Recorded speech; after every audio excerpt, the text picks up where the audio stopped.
Good evening, baseball fans, and welcome to the beautiful Flathead Valley in northwest Montana. My name's Scott Gladstone. So excited to bring you this ball game. I can't wait to close out this series between the Missoula Paddleheads and the Glacier Range Riders. The Paddleheads come in with a record of 27-10. They are red hot, and as you look at the Glacier Range Riders, 13-23, and they are not red hot. 13 and a half games back, officially eliminated from qualifying with the automatic playoff bid for winning the first half of the North Division. They turned their attention pretty much to the overall record and an opportunity to play spoiler at least a little bit. They still have 4 games left in this series with Missoula, and they will be doing their best to try and take some games from the Paddleheads, whose magic number right now is 6. They're 5 games up with 11 games to play in the first half, and after today, they turn to play a 3-game series in Missoula, Montana. We are just about ready to go here, and it will be Brandon Riley to lead off the top of the first for the Glacier Range Riders.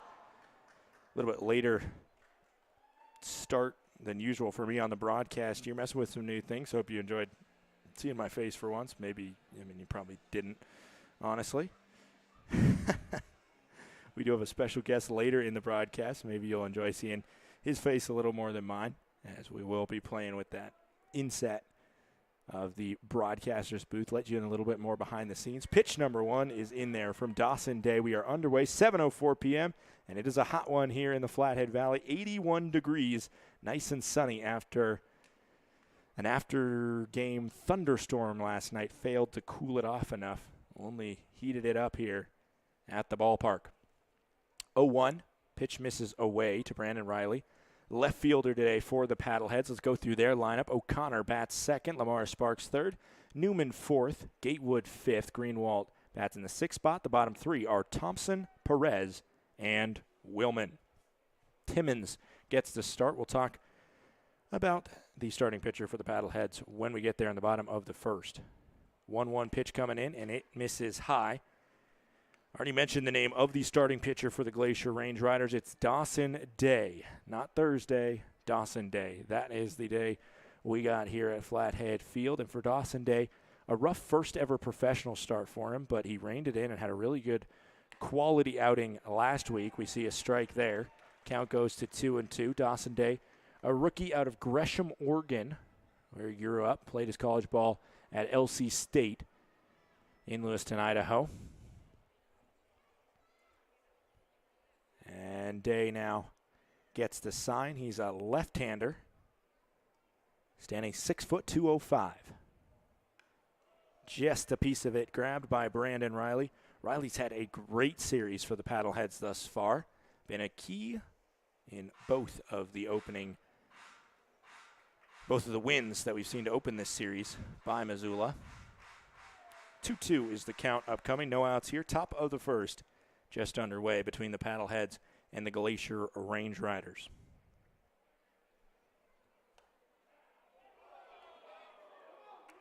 Just missed the zone there, as Nick Hogan has not had a agreeable series with this umpiring crew. Neither has the Flathead fans, who are obviously biased, as is Nick. 3-2 coming in. Day sets and fires, and that one definitely missed. It will be a full count walk to Riley to start off the contest. Up comes McLean O'Connor. O'Connor steps in. He plays second base for the 3rd time out of 3 games this series. O'Connor on the season, a great game yesterday, pushed his batting average up to .308. He's got 5 homers and 15 ribbies. He'll step into the left-handed batter's box. I'm not going to say his hometown because I don't know for sure how to pronounce the town in Nevada in which he is from. If you are joining us a couple nights ago, struggled with it enough. But the O'Connor family knows exactly where he's from. Called strike there. He attended Shasta College, JUCO, before transferring and having a very successful career at UC Santa Barbara with the Gauchos. 0-1 coming in now. No outs and a runner on first. Hammered out to center field, but Ben McConnell cannot get to it. A one-hop off the wall. The green light is given to Brandon Riley, and he will score successfully on the RBI double from Ben McConnell. And like clockwork, right when I was about to say that the goal of this inning is just to get out of the first scoreless, all but 2 times this year in home games. And this is the 12th home game here, so 9 out of 11 games thus far, the visiting team has scored in the top of the first inning, which, as you can tell by the home record that the Range Riders have of 4-7, clearly not the recipe for success. Up comes Lamar Sparks, the reigning PBL North batter of the week. And a hefty swing and a miss from the right-hander. And he's down 0-1. Playing right field is Sparks today.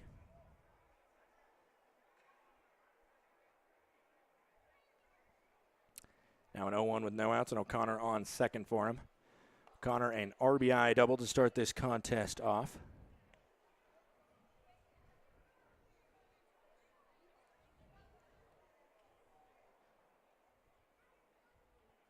Go over the defensive alignment after this first pitch. We do have a debut for a Glacier Range Rider, a new catcher behind the plate. We'll talk about him in 1 second after I tell you that was a foul ball off the foot of Sparks. Count goes to 1-2. The new catcher who just fed the ball back to Dawson Day is Ramon Enriquez. Ramon Enriquez making his debut, not his professional debut. He played 3 games for Tigres de Quintana Roo in the Mexican League, but the San Bruno, California native makes his American professional debut after finishing his career at Oklahoma Baptist University with the Bison down there. Actually, I think they say Bison. I think it's only North Dakota State that is very specific about the Bison, but congratulations to him on the domestic fields playing for the first time. Foul ball out of play. 1-2 now is the count. The rest of the defensive alignment, it's Miller at third base. Brant Broussard's the shortstop. Ryan Cash is at second. Brody Wofford is at first. McCabe's in left. Ben McConnell, already mentioned his name as he couldn't chase down that one in the gap. The double by O'Connor. He's in center, and Linscott is the right fielder as that pitch misses up and away. Count goes even 2-2. Lamar Sparks, this leader for the Missoula Paddleheads in batting average with a .404 average.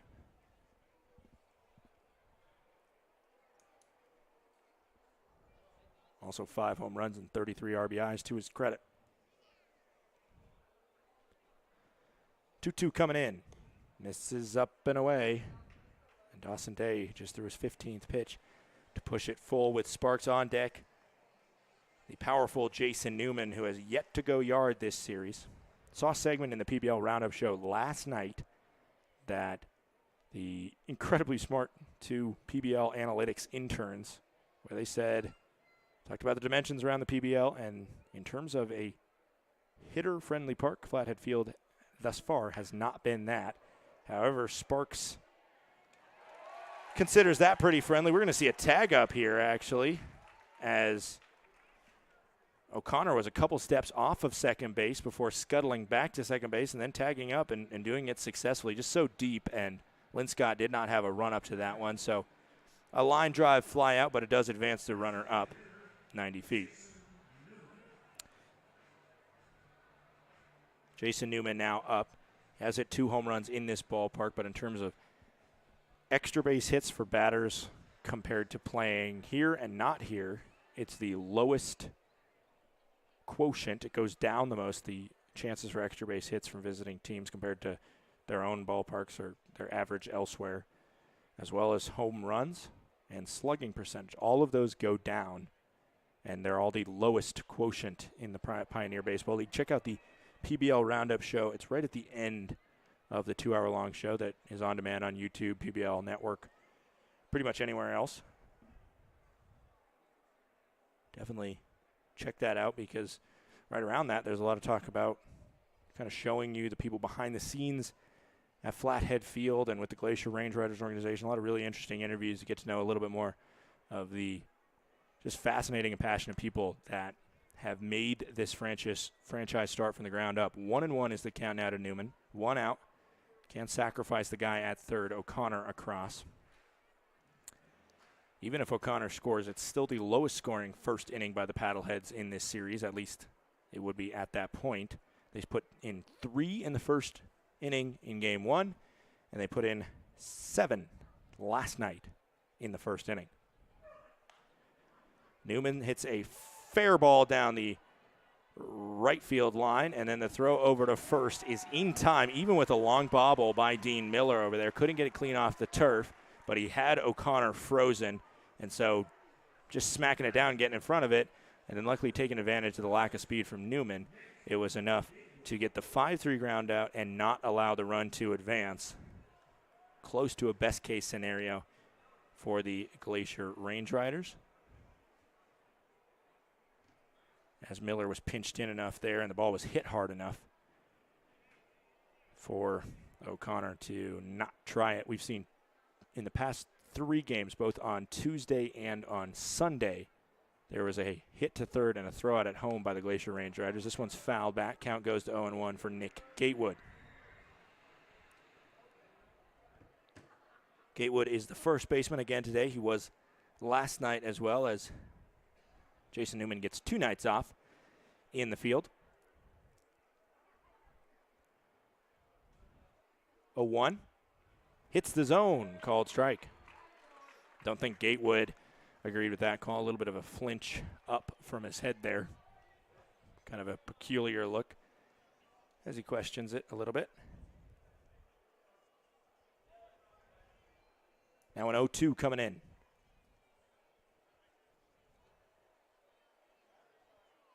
Day, the left-hander, steps and fires. And it's going to hit Gatewood right up in the shoulder. It was a breaking ball, so clearly not intentional. Just started it in a bad spot, and it did not break with the amount of torque that it needed to, and it just slaps Greenwald on the back of the shoulder, but he wears it well and walks down to first. He will gladly get the evacuation from the 0-2 count that he fell behind in.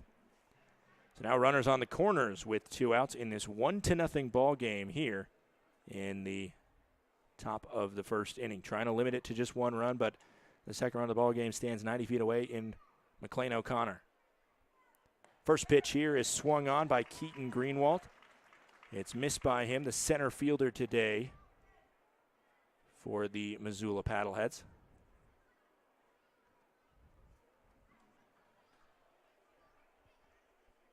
And now the 0-1 will come in.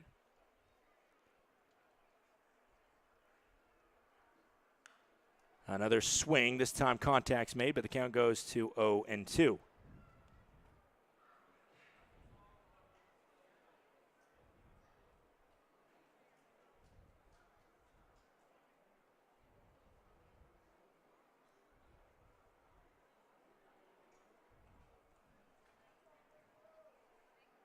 Oh, 2 outs, runners on the corners. Gatewood at first will be going on contact. The pitch is outside. And Ramon Enriquez with a bluff down to first, but does not fire away.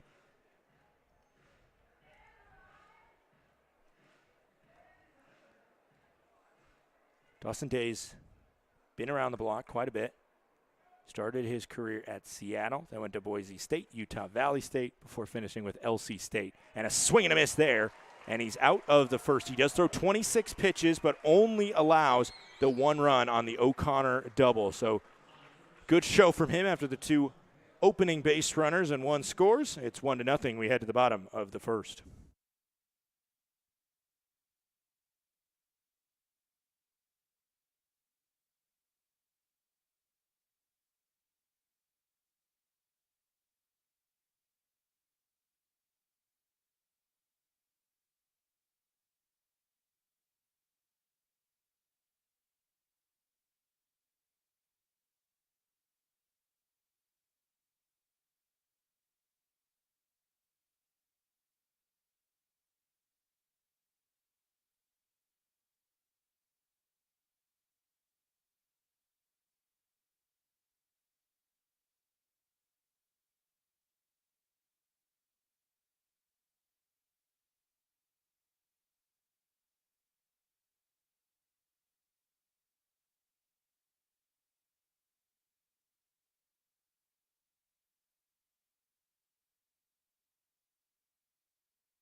The left-hander Ben McConnell is our leadoff man here in the first inning of play.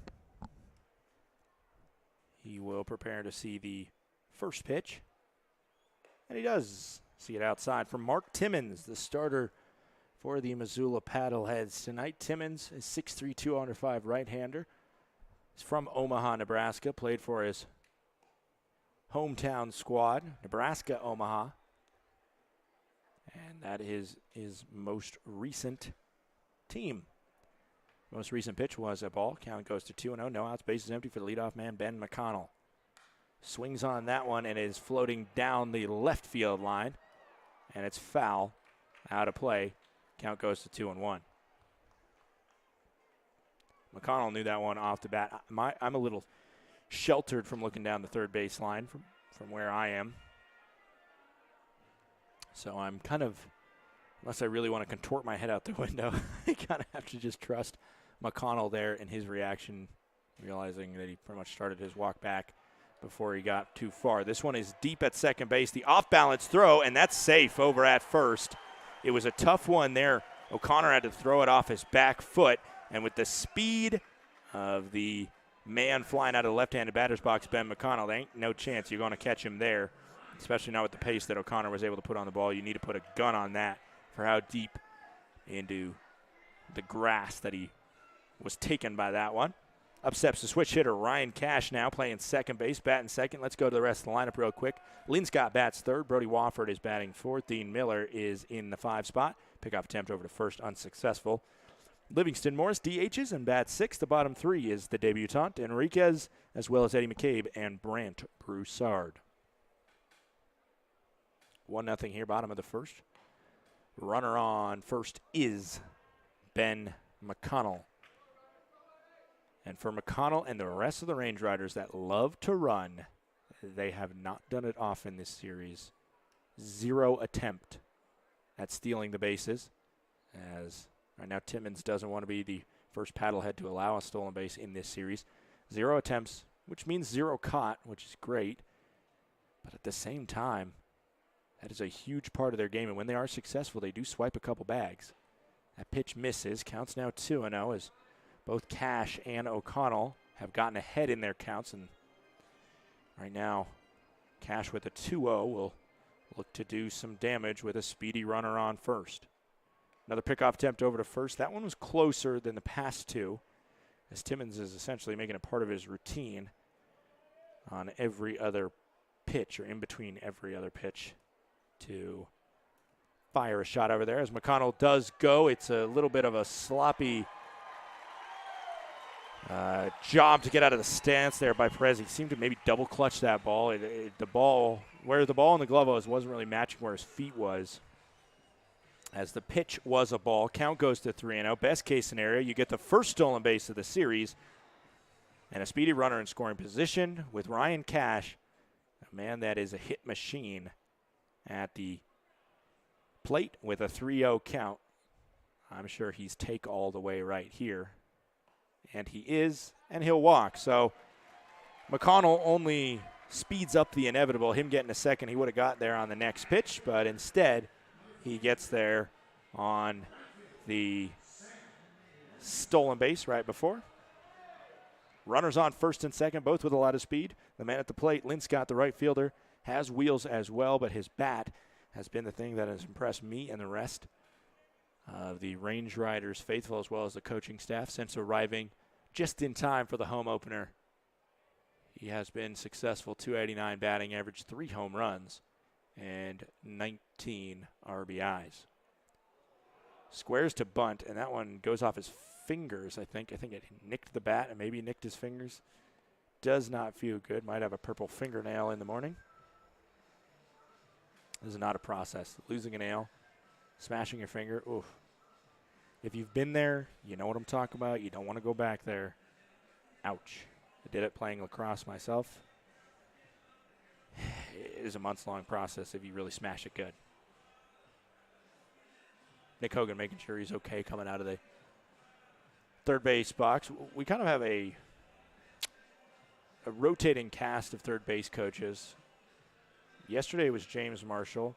Most of the season thus far it was Stu Peterson. Now it's Nick Hogan. Everybody's taking their time, coaching third. Maybe seeing who's the most successful. A big swing and a miss there. Comes up empty, does Linscott, and Timmons, after falling behind in the first two batters, he's now ahead 0-2 and will throw pitch number 11. 0-2, no outs, runners on first and second for Sam Linscott.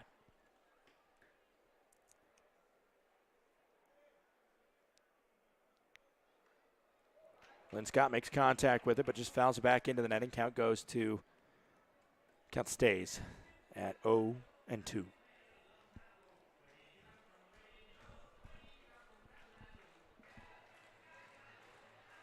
A really solid Thursday night crowd here. Doesn't look as populated as the past two nights. Maybe I'm just fooling myself right now. 0-2 coming into Linscott.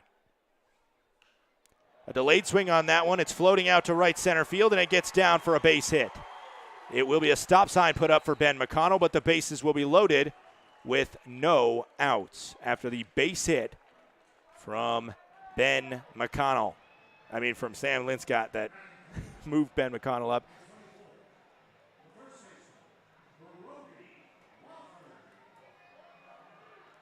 McConnell, of course, with two outs, would have scored easily on that one, but making the safe play there and holding up, and then you pass it off to a guy in Brody Wofford who just put the ball in play here and give him a chance. As the corners are pinched in a little bit, possible force at home if they get the chance. And Wofford fouls the first pitch back. Bases loaded. Bottom of the first. It's 1-0 Missoula leads, but one swing of the bat could flip the score in favor of the Range Riders. 0-1, no outs.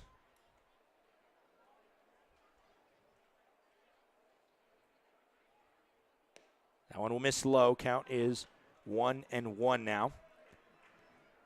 It was an infield base hit by McConnell, a walk by Cash, and a Linscott single that has stuffed the bases. 4 Range Riders around the diamond right now, including Brody Wofford at the plate. The 1-1 misses low. Now it's 2-1 as the 15th pitch thrown by Timmons. Not a ton, especially not in this situation. He's just fallen behind with the first two batters, and that put him in a sticky situation. And then Linscott stayed alive at 0-2 and was able to lift one into shallow center on that base hit. Bases loaded. Brody Wofford, 2-1. Missing outside. The frame job attempted from Perez is unsuccessful. Wofford, after fouling back the first pitch, more than happy to get an RBI by way of the base on balls. 3-1, no outs.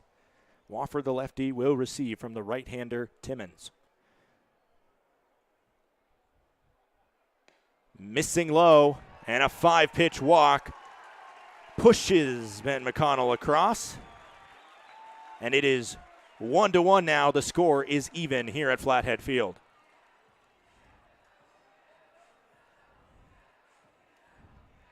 And this is enough for Michael Schlack to come out and have a conversation with his starting pitcher.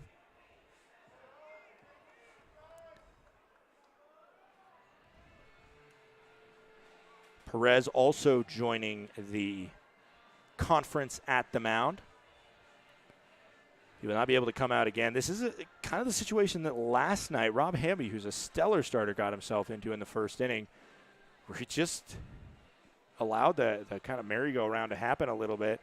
And next thing you know, a couple runs fly across. And obviously Timmons not there yet. Still has a chance to get himself out of the jam with minimal damage. But when you allow bases loaded with one out, then you walk the next batter, definitely something of concern for Michael Schlack and the Range Riders coaching staff.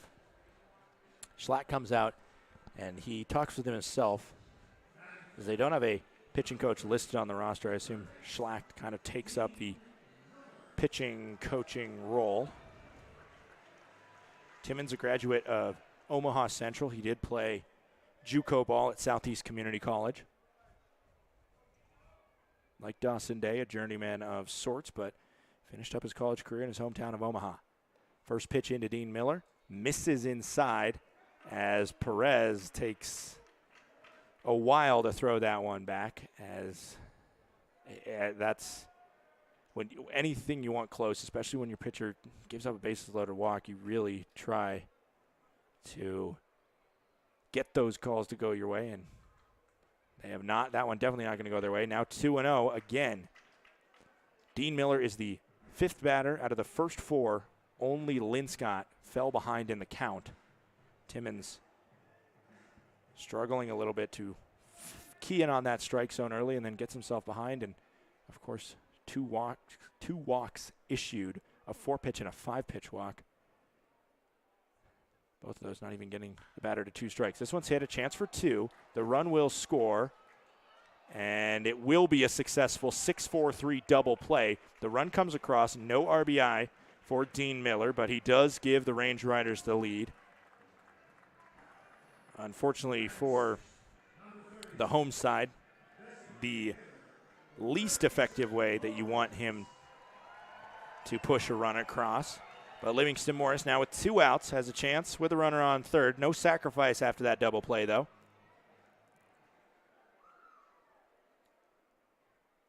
Livingston Morris stands in. Does not swing at the first pitch. Count goes to 1-0, especially considering that was a 2-0 count to Miller. I'm sure Nick Hogan, the third base coach / manager for the Range Riders, a little bummed out about that. That one will miss low and inside. Timmons, 22 pitches thrown, and only 8 have been strikes. That's a 36% strike ratio. Definitely something he wants to improve on. See if he can do it on the 2-0 versus Livingston Morris. Not a guy you want to cook one over the plate to. As Morris wanted all of that one. Does not find contact with it. A 2-1 count now with 2 outs.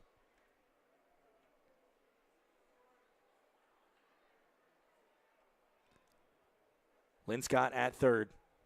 His wheels don't matter because there's no real sacrifice. As that one is fouled off and ricochets off the catcher as well and into the back netting. 2-2 now, 2 outs in this 2-1 ball game in favor of the home Range Riders.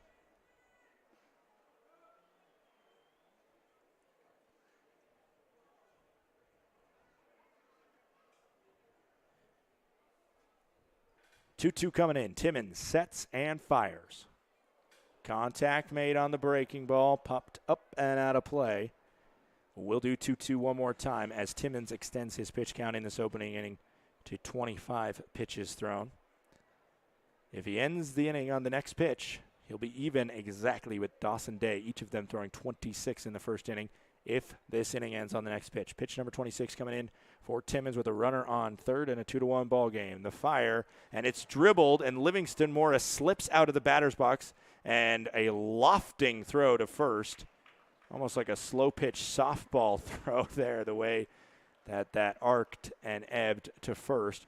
Maybe a chance for Morris to beat it out if he got out of the box clean, but whatever happened, slipped on maybe home plate there, and that will end the inning. However, run scores on a double play as well as a bases-loaded walk from Brody Wofford. It's 2-1. The Range Riders lead. We head to the second.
Back here in the bottom of the first inning, it is 2-1 in favor of the hometown Glacier Range Riders after a bases-loaded walk and a run scoring on a double play. The bases-loaded walk results in a RBI for Wofford. However, if you ground into a double play and a run scores, you do not get credit for the RBI, so Dean Miller will not get credit. However, did put the ball in play, did enough for it, and the lead is in Glacier's hands. First pitch over the head of Cameron Thompson. Thompson sure not loving that one near his noggin, but did duck out of the way of it, and we've already seen one pitch just like that hit the batter earlier in this contest. Gatewood got slapped on the shoulder after falling behind 0-2, but was stranded later on first. Day that time entices a swing and a miss out of Cameron Thompson. Thompson on the season looking at a .296 batting average, 4 home runs, and 28 RBIs.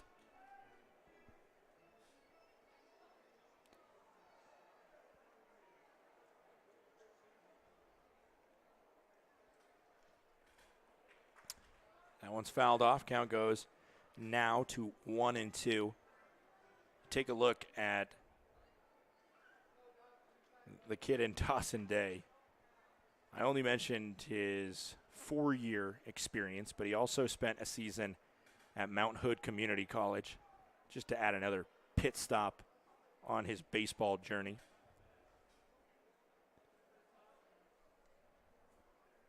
A 1-2 pitch coming in. That one is declared to have missed by our home plate umpire, Jaden Goodry. Tight strike zone shown thus far. Went to Centennial High School in Gresham, Oregon. I already mentioned that. And he is not the only baseball player in his family, as he does get a swing and a miss there of Cameron Thompson. Day opens up the top of the second with a strikeout swinging, and we'll see Henderson Perez, the catcher for Missoula. Mentioned not the only baseball player in his family. Bo Day is his older brother. Played college baseball at Oregon State. And in 2013 with the Beavers, which is a powerhouse program in Division I college baseball. If you know college baseball to a certain extent, you've sure heard of the success of the Beavers. So for Bo Day, a .313 batting average for him in 32 at-bats in the 2013 season with the Beavs over in Corvallis. So baseball's in Day's blood. That one misses low and inside. Count goes to 1-1 on Henderson Perez, the catcher. Perez on the season, batting .254 in this being his 21st game played. He's got 1 home run and 7 ribbies. Missing away there. Counts now 2-1 with 1 out. And I say there's baseball in the blood, but there's other sports as well. You take a look at the Oregon kid. His grandpa Lenny Ronson was a professional hockey player. As this one is a pop-up down the first base line. It's bending foul. It's going to be a tough play for whoever gets over there, and it's Ryan Cash who navigates that one. It would have been really tricky for Brody Wofford to try and make that one looking over his shoulder. Cash had a little bit better angle coming onto that one. They were nearing the elevated bullpen mounds over there. And if they would have got closer to that, then danger is really clear with possibility of a twisted ankle if you come into that one on the wrong way. But just before there, they are able to make the snag for out number 2, they being Cash. However, it was a team effort as Lynn Scott and Wofford charging that down there as well, and the communication makes sure nobody barrels into the other. Cameron Willman up now. Willman seeing the first pitch go for a ball. 2 outs here. Top of the second base is empty. 2-1. Glacier leads Missoula. Lenny, Dawson Day's grandpa, played for the New York Rangers, which you've heard of, as well as the Oakland Seals. And going to be honest, the Oakland Seals are beyond my time, also known as the California Golden Seals.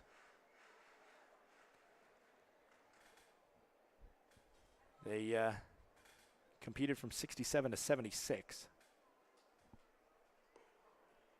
But I was not aware of them. A ball outside. Count goes to 3-0. That was before my time.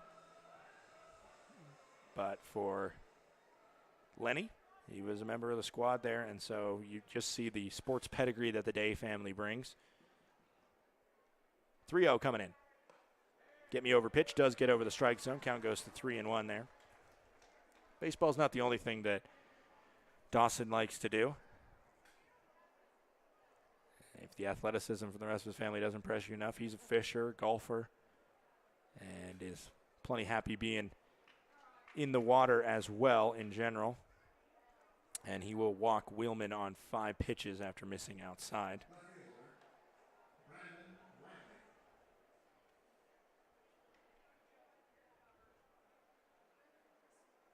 And then I mentioned, just in general, his career, taking him all over the Pacific Northwest. Utah Valley is the furthest away that I guess you could call Glacier as well. But, you know, he's a kid that has played a lot of baseball in these beautiful states that we get out here in the far northwest region of the United States. Pickoff attempt over to first base. We got the leadoff batter up now as the walk to Wheelman breaks up a possible 1-2-3 inning. Wheelman leaned back into first there. He was thinking another potential stolen base or another potential pickoff to prevent him from stealing the base. Of course, Day, as a left-hander, a little bit quicker to be able to throw that ball over to first. He's able to do that in a more deceitful way. Of course, not too deceitful. Then you get a balk. As Day fires. That one's in the zone. 0-2 is the count now to Brandon Riley, who walked to lead off this contest and later scored the lone run of the game thus far for the Paddleheads. Paddleheads wearing their black tops with orange Zootown on the front, representing the nickname that Missoula is oftenly called, not only because Missoula has zoo in it, but at times, being a college town, it can get pretty crazy. Swing and a miss there from Brandon Riley as he gets a crazy strikeout for himself to head us to the bottom of the second inning. A walk breaks it up, but a strikeout ends the half inning. Still 2-1 in favor of Glacier.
Back here in the bottom of the second, Mark Timmons comes out for his second inning of work. 26 pitches thrown in that first inning, and a first ever Glacier Range Rider at bat for Ramon Enriquez.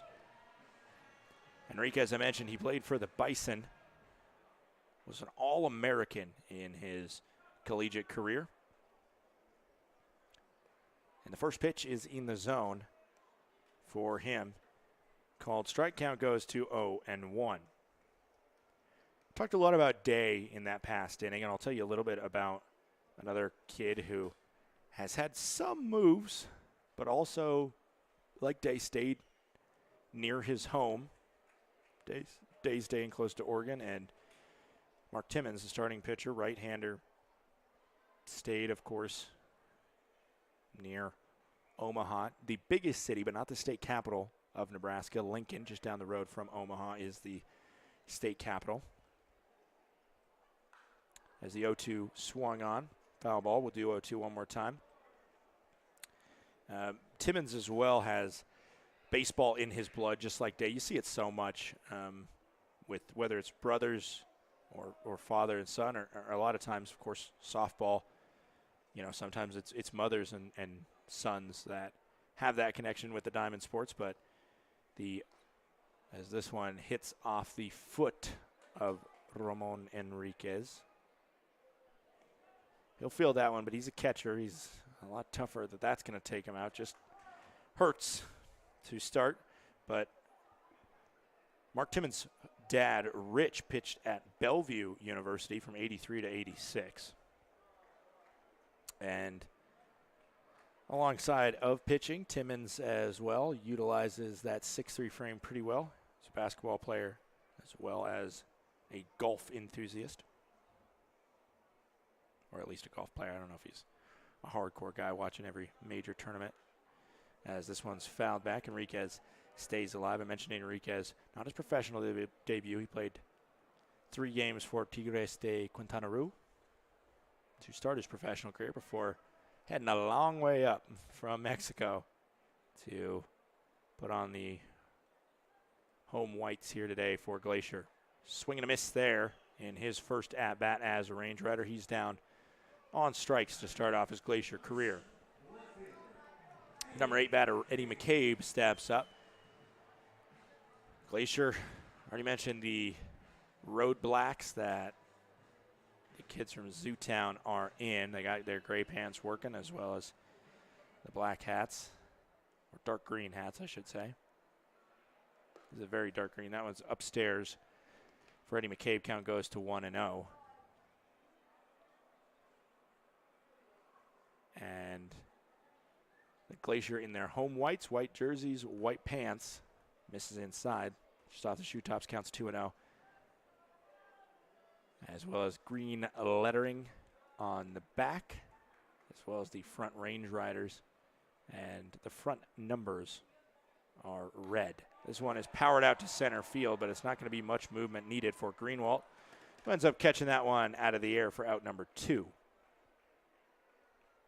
Off the bat, it looked good, but we already mentioned the analytics done by the Syracuse University students that are interning with the PBL Roundup show that said Flathead Field, not the friendliest park for hitters. That means pitchers, in theory, they love it. Chris Kelly, the VP of Operations here, he talked a lot in the interview that's also on that Roundup show. If you want to check out the stadium tour that he did with Joe List, who was on the broadcast yesterday, talking about where the winds come from. They come out of that, basically right behind where my booth is, down the third baseline. So the winds head out to right field. That one's inside on Brand Broussard. Counts 1-1 now with with 2 outs and nobody on. So that's why they put that double high wall up there in right field that you can see, the high wall, just in case the wind picks it up. There's a little bit less of a boost for hitters that crank it that way and can't put it up in the jet stream and get it over the wall that easy. It's also a little bit further out that way. 338 down the right field line, 328 down the left field line. But I've said it plenty of times before, there's a deep gap in center field, or a deep hole in center field as it goes all the way out there to 406. 1-2. Swung on, Broussard stays alive as he puts that one out of play and in the kids zone over on that right field side. Right field foul area. 1-2, 2 outs, bases empty for Brent Broussard. I don't think I have to roll the R in Brant, but I just love doing it for Ramon. As this one is a high fly ball. Now to left field. It's going to stay up there, and it'll fall down into the glove of Brandon Riley for out number 3. A 1-2-3 inning worked by Mark Timmons, the kid out of Omaha. We'll be right back for the 3rd inning of play. 2-1, Missoula trails Glacier.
Back here, we are in the top of the 3rd inning. Dawson Day back out for his 3rd inning of work.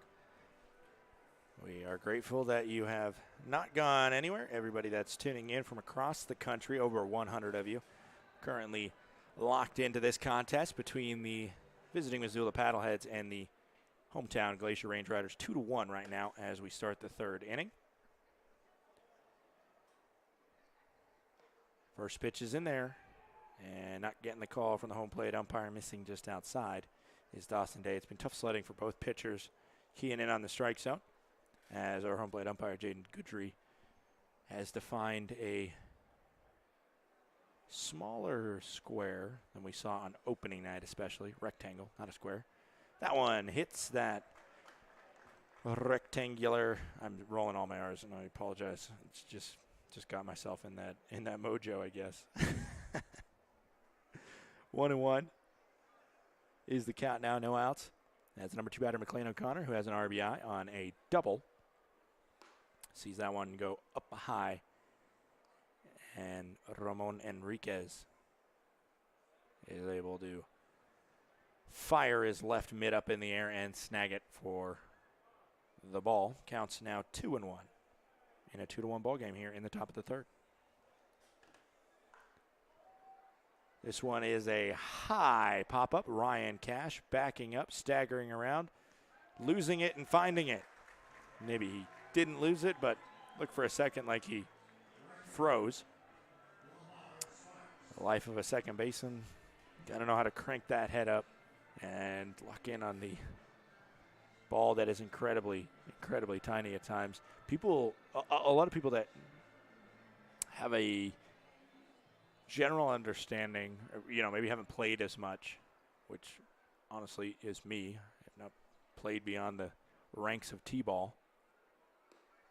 But, the initial thought is the worst day for the outfielders is the ball makes it 1-0, 1 out here. Lamar Sparks 0 for 1 is up at the dish. The initial thing is when it's sunny, it's more difficult. And, yeah, that's true when the sun is right behind the ball. But a lot of outfielders will tell you, especially with those high pop-ups, where you really have to look into the air as the strike makes it 1-1. Having an overcast day is a lot more tricky. A sunny day at least means you'll probably see a blue sky backdrop, which is easier than when you get those whitish, grayish clouds that can really play some tricks on you, especially with the depth and distance of the ball and everything like that.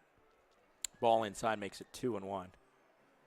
That's just at least what I've heard. I've heard that from more players that number one, you don't want to be looking into the sun. Number two, though, is an overcast day. If the sun is out and it's not directly behind where the ball's coming from, you'll take that. You'll be okay with that. 2-1. Now it's 3-1 after the ball misses. Lamar Sparks his first time up. Hit a well-struck ball out to right field. That was enough to advance the runner from second to third. Of course, you only get a sacrifice fly if the runner scores from second to third, or from second to home in theory, or from third to home more usually. And a swing and a miss there as Lamar Sparks nearly lost his shoes.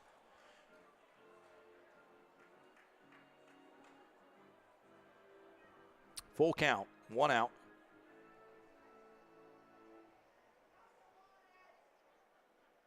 As Dawson Day tries to work back from a 3-1. Smacked into right field. Linscott diving and sliding in to make the play.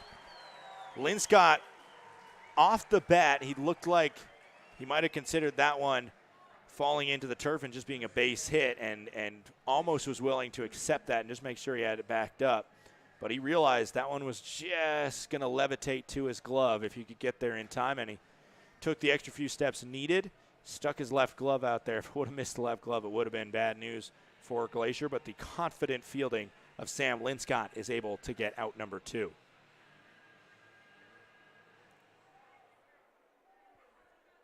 Two to one our score here, 2 outs. Jason Newman stepping up to the plate.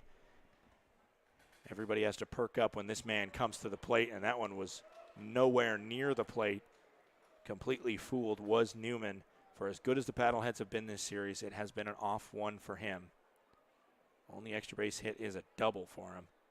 And I believe last night might have had an 0 for day, or at least only was able to get 1 hit. His batting average has not gone up. Started at 404 at the beginning of the series. It's dropped all the way to 387, which is considerable considering the amount of at-bats he has. 124 on the season. Not too easy to make that batting average go down, but for as good as a player he is, he knows he can be doing better. And speaking of doing better, he puts that one into play. Dean Miller will throw all the way across the diamond, and Newman's not going to be able to beat that one out. A 1-2-3 inning, some impressive defense and some impressive pitching from Dawson Day. He has the lead for his Range Riders as we head to the bottom of the third.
Back here in the bottom of the third inning, it's the Missoula Paddleheads trailing the Glacier Range Riders 2-1 as we lead off the bottom of the third with the leadoff batter, Ben McConnell, who is 1 for 1, legged out an infield single to second base, which is really tough to do. As, yeah, he does that a lot. We don't have the advanced analytics on the amount of infield singles Ben McConnell has, but man, every play looks close, even if it is a fairly routine-looking play. from where he hits it to the outfielder, or the infielder. Man, he just has lightning fast speed. He's become the sort of flag carrier for the there's a strike there. Count goes 0-2. He's coming. Excuse me. It's a hot one here. I've already told you that. 8 o'clock on the dot. 79 degrees as we have dipped below 80 degrees. Swings on that one. Going to be deep in the hole again. Another chance, but this time Mustard is put on it by the infielder, and that's what you need to get McConnell, who runs through the bag and runs all the way halfway to the foul pole there. I mentioned he'd become the flag carrier for a lot of the construction workers that have been working on the crew, usually closing up shop, kind of finishing about 3, so then we can get the stadium ready for games on game day. And a lot of them come with their families to the games. And because he worked on the construction of the stadium in the off season, they all know him. They know, the credential that he has because of the hustle that he put in on the job site. And they just love him. They love him. And so you see every time he's up to bat, every once in a while you see one of these construction workers, or you hear one of the construction workers that is now watching the game, enjoying it, and enjoying being in the stadium and not working their tails off, which they do. Foul ball makes it 1-1.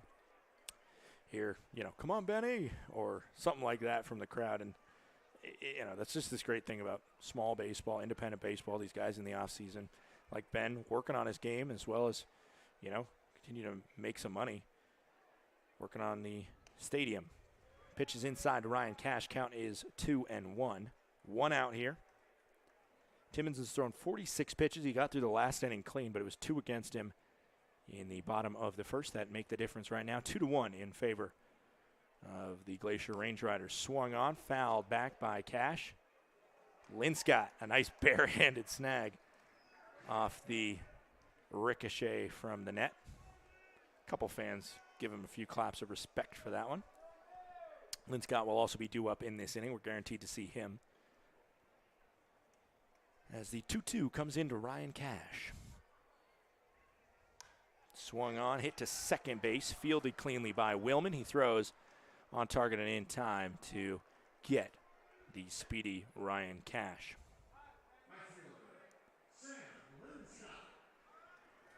Loading the bases his last time up was Sam Linscott. Impossible for him to do that now, but he did get a base hit that last time, so he could put himself on and put some 2-out pressure maybe on Timmons.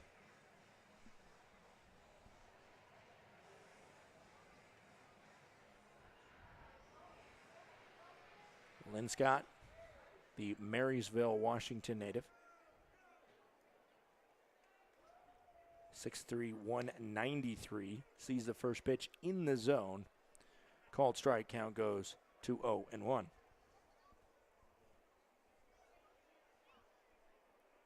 Two outs, bases empty, bottom of the third here. 2-1 in favor of the Range Riders. Swung on, foul ball. Going to get all the way to the fence in front of the dugout of the Glacier Range Riders. 0-2 now is the count.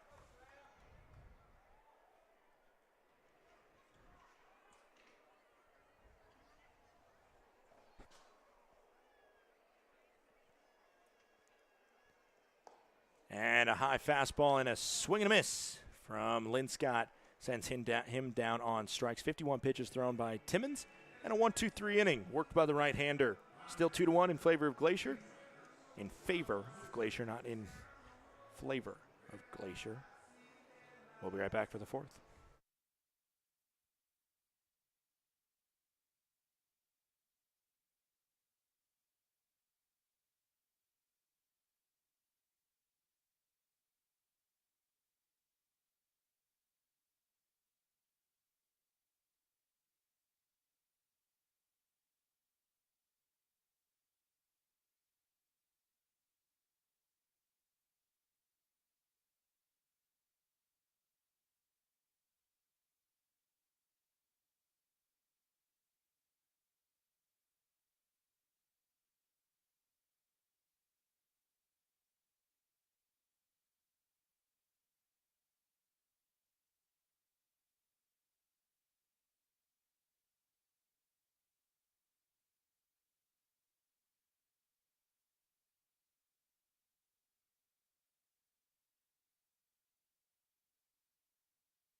Back here, top of the fourth, it is Dawson Day, the man at the dish, and he sees the first pitch. No, Dawson Day's not at the dish. It's Nick Gaywood at the dish.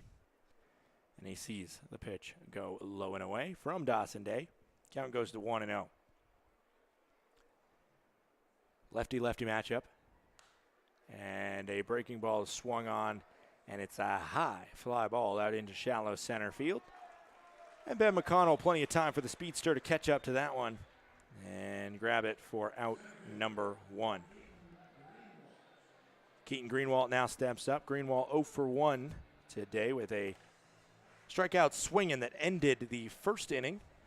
It's been a very efficient game worked thus far for the Range Rider pitcher after that first inning in which one came across, and Greenwald in part left part of the reasoning behind the stranded runner at third, which now would make a huge difference as they're down by 1 run. And they had that potential second run 90 feet away in the first. Greenwald 0 for 1 today, trying to improve on that.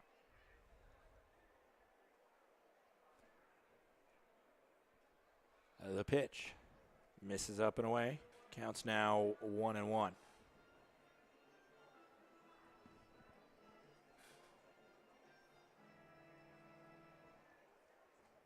2-1 is our score here, top of the fourth inning.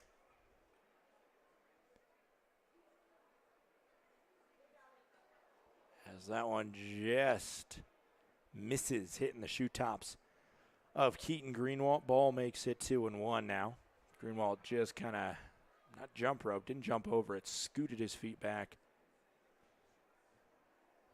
Not exactly in a moonwalk type mojo, but similar to that. 2-1 coming in. That one again missing low and inside, not as close to the shoes of Greenwald, but still a dangerous one coming in.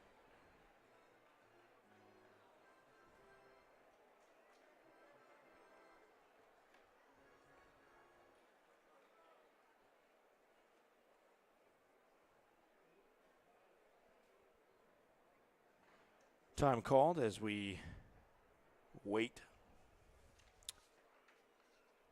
for Day and Greenwald to both be ready. 3-1 in the zone, called strike. Now it's a full count pitch. Already mentioned the overall record for the Glacier Range Riders, 13-23, 10 games below 500 right now. And Missoula 27-10. They had a slow start to the year, but they've caught fire in this second quarter. So this one is a high fly ball. Wofford charging over, and it's going to be just out of play. Maybe a chance for him to try and reach over that wall if he would have got there a little bit sooner, but it's just a little bit out of reach there. And it ends up in the zone. Would have been a souvenir for a fan in the front row of the general admission area there. But that is not open yet. So there is no souvenir. There's a bullpen pitcher that has jumped the fence to grab it and is now willing to give some souvenir balls to the fans, or one souvenir ball to the fans. This one swung on again over to the right side, and again foul out of play. This one a little more cook on it, as it is not a souvenir ball for anybody, even if a paddlehead wants to go retrieve it. It's in the cement foundation for the future building that will be over that right field corner. That it could actually be a souvenir in the future, as the rooftop will be kind of a party porch up there in that right field foul area. Great place to take in a game for sure, as that one gets outside the zone. Enriquez can't stop it, but was ball 4 anyway, so Greenwald's just going to get a scamper down to first on the 1-out walk from Day. Throwing 65 pitches, has Day. I told you all about his backstory. Let's tell you a little bit more about all the places that Dawson Day. I mean, I think there's got to be a. I played a game as a kid, and my sister maybe played it more than I did. It was called Where in the World is Carmen Sandiego, and there's got to be a Where in the Northwest is Dawson Day, in terms of his pitching career. I've already said it plenty. The appeal on that one says he doesn't go around, and that's the correct call there. 1-0 with 1 out is the count. He started at Seattle University, played 17 games in the largest city in Washington, then went to Mount Hood Community College, made 14 appearances, 13 starts on the mound in Mount Hood there. That one is past Day, going to be a barehanded play and unsuccessfully made by Ryan Cash. That barehanded play was the only chance he made, and once that got by Day, it would have been a really tough play for Cash, and I think Day knew that. Just too slow of a roller. Infield single there puts Thompson aboard. 1 out. Greenwalt on second. Thompson on first. From Mount Hood, Day took his talents to the state capital of Idaho, Boise, where he pitched in 4 games, got 3 starts. And that was the COVID year in which the team was, or the season was shut down after he pitched in those 4 games. And then after that, he went and spent one of his extra years of eligibility at Utah Valley University before this past season, finishing out his college eligibility with the Warriors of LC State. Breaking ball finds the strike zone to start off the at-bat for Henderson Perez. 0 for 1 is Henderson Perez. And for Dawson Day this season, unreal numbers at LC State. Really found a home for himself in the final season of his collegiate career. 11-0 record and a 2.12 ERA in 16 appearances. Swing and a miss there. Count goes to 0-2. Had 1 save for the Warriors.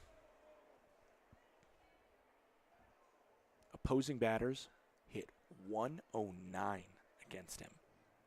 That is disgusting. 0-2 coming in to Henderson Perez. Swung on and missed. And a clutch strikeout there to get out number 2. Sends down Perez on 3 pitches.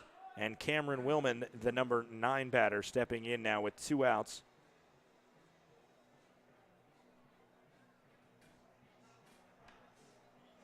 And taken through that college career, if you know your geography of Oregon, the Northwest in general, you know that Mark Timmons, the starting pitcher, who's from Omaha, played at Nebraska Omaha, not the only guy that played some college ball in his hometown, as Mount Hood Community College is in Gresham, Oregon, where Day is from.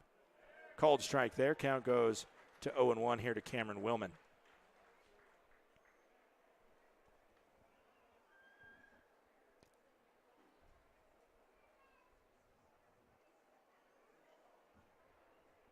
Oh, 1, 2 outs. Day's got 2 on. Trying to throw another blank inning and entices a swing and a miss out of Cameron Willman. 0-2, 2 outs.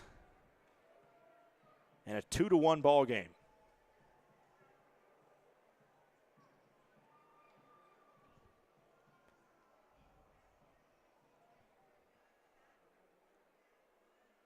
Pitch number 73 coming up to Cameron Willman.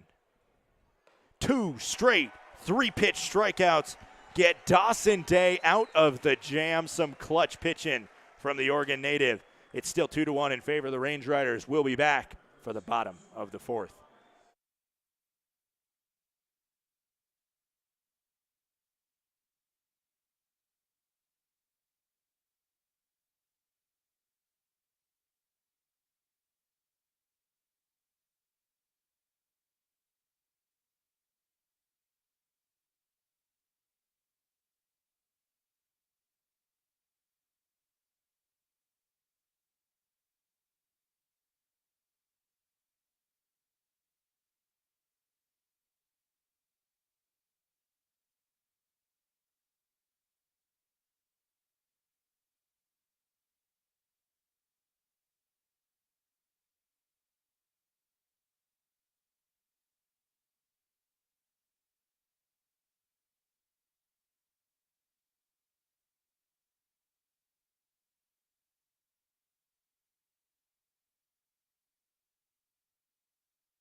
back here in the bottom of the fourth inning.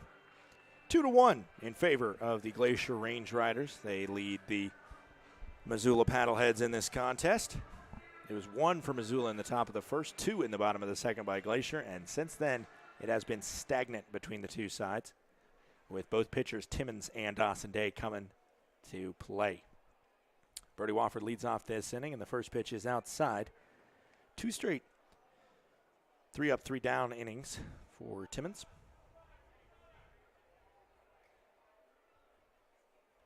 1-0. Misses the zone there. Perez, I don't know if he said anything, but it's all in body language with the catchers sometimes, is that kind of double pump back where it kind of seems like the life is deflated out of them halfway through their throw back.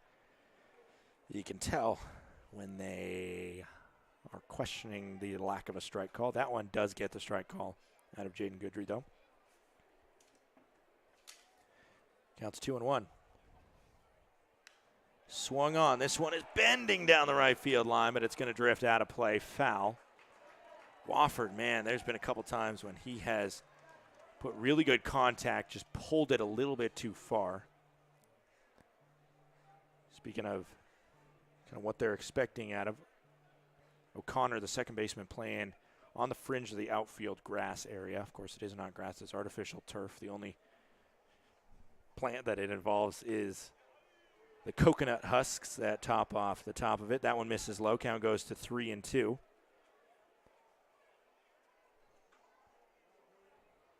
No outs here.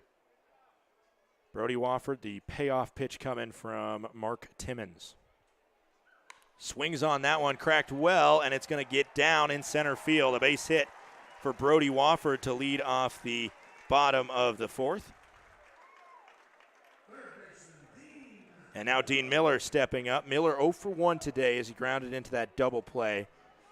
However, the run did come across with him.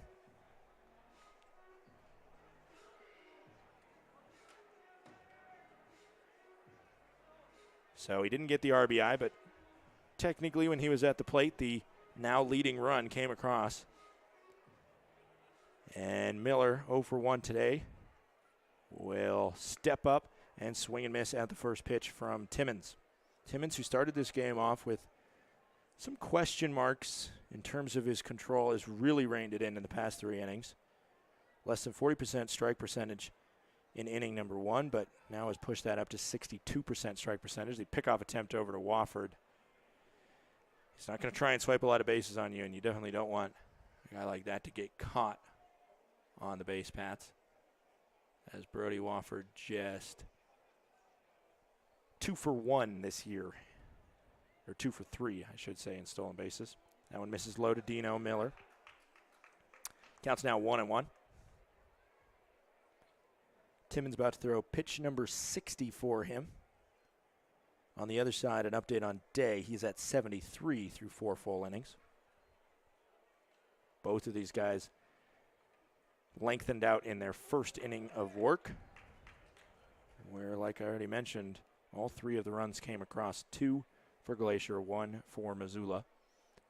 And that's where the score stands now. 2-1 in favor of the Glacier Range Riders. No outs here, bottom of the fourth. And Brody Wofford, the lone man on base, standing at first. Big swing and a miss there from Dean Miller. A guy with huge pop in his bat. Routinely, when he connects, clobbering it over 100 miles per hour on the exit velo.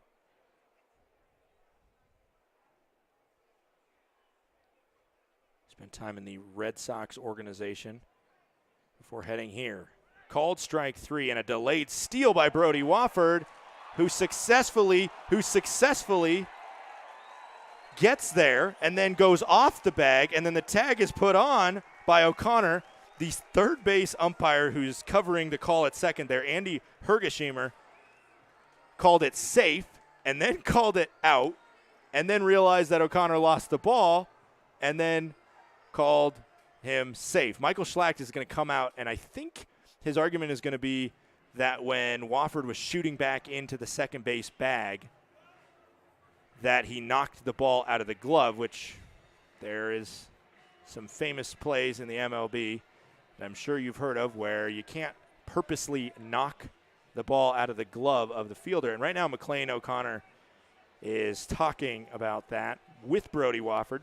Brody Wofford looked like he was really frustrated either with the umpire calling him out on that second effort or with the fact that he slipped off the bag. And so he kind of looked like he was getting up really mad. And so it worked out in best for him because maybe the unintentional contact with the glove of O'Connor benefited him and knocked that ball loose. And Andy Hergesheimer is not going to call it on that for a intentional knockout of the ball. I don't know what the official verbiage around that is. It was a swing and a miss and a strike 3. And a stolen base for Wofford, who I said you don't need to worry about him stealing, but guess I was wrong. Foul ball by Livingston Morris, who's 0 for 1 today. Morris with a ground out. That was the one where he just was able to get it barely into fair territory before I think he slipped on home plate, and never fun with the cleats there when you really go sliding like you're on an ice skating rink. And was not able to make it to first, even though it was one of those really weak swinging bunts that actually give you a decent chance to get there. Pitch goes up and away. Count goes to 1-1. 1 out, bottom of the 4th here. 2-1. Runner in scoring position is Brody Wofford. As Livingston Morris, the Georgia Gwinnett rookie, prepares to receive the 1-1 from Timmons. Pickoff attempt over to second, and McLean O'Connor goes tumbling over the bag. No tag applied. Just happy to be able to grab that one. As he gives Brody Wofford a tap on him. As Wofford on the double play, he was the first part of that double play that Dean Miller grounded into in the first inning. And Wofford specifically slid way short of the second base bag. Not an aggressive slide that could risk injury to the second baseman. So clearly there's some nice gamesmanship back and forth there. As O'Connor not happy that Wofford wasn't called for slapping the ball out of his mitt, but at the same time, I don't think he blames him that much.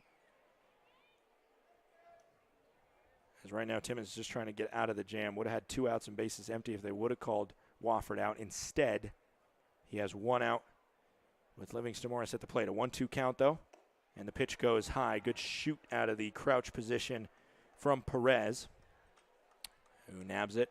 Count goes to 2-2, however. Not a ton of space behind the catcher here.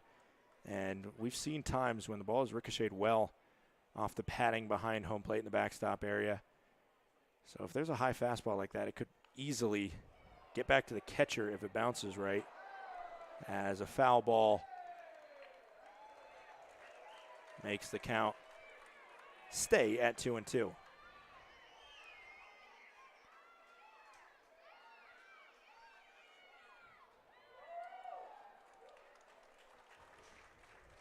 Wofford still on second.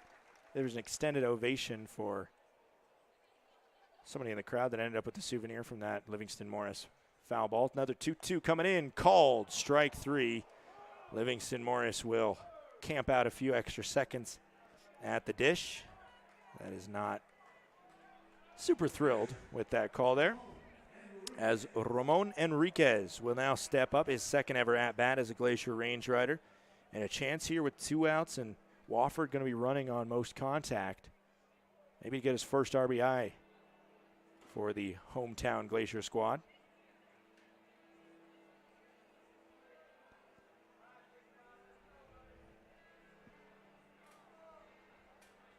Timmons has thrown 68 pitches, trying to finish his 4th inning of work. Ball outside. If Enriquez is able to avoid getting out, he passes the baton to the number 8 batter, Eddie McCabe, who stands on deck. In the hole is Brant Broussard, the number 9 batter. 1-0, 2 outs, runner on second, 2-1 ball game here in the bottom of the 4th. Swung on and missed by Enriquez.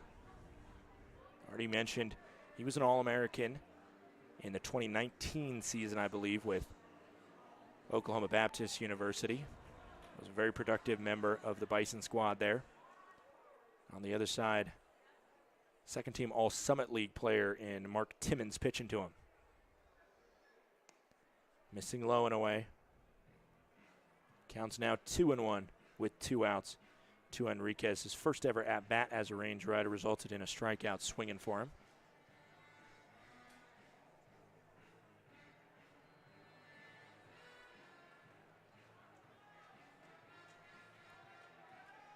Steps up in the batter's box, that front foot just about a half inch, not a half inch, somewhere between a half foot and a few inches behind the front line of the batter's box as the ball misses low and away. Now 3-1 count for Enriquez. 2 outs, runner on second, bottom of the fourth here. 3-1 coming in as Timmons sets and prepares to fire his 73rd pitch of his start. Swing and a miss to push the count full at 3-2.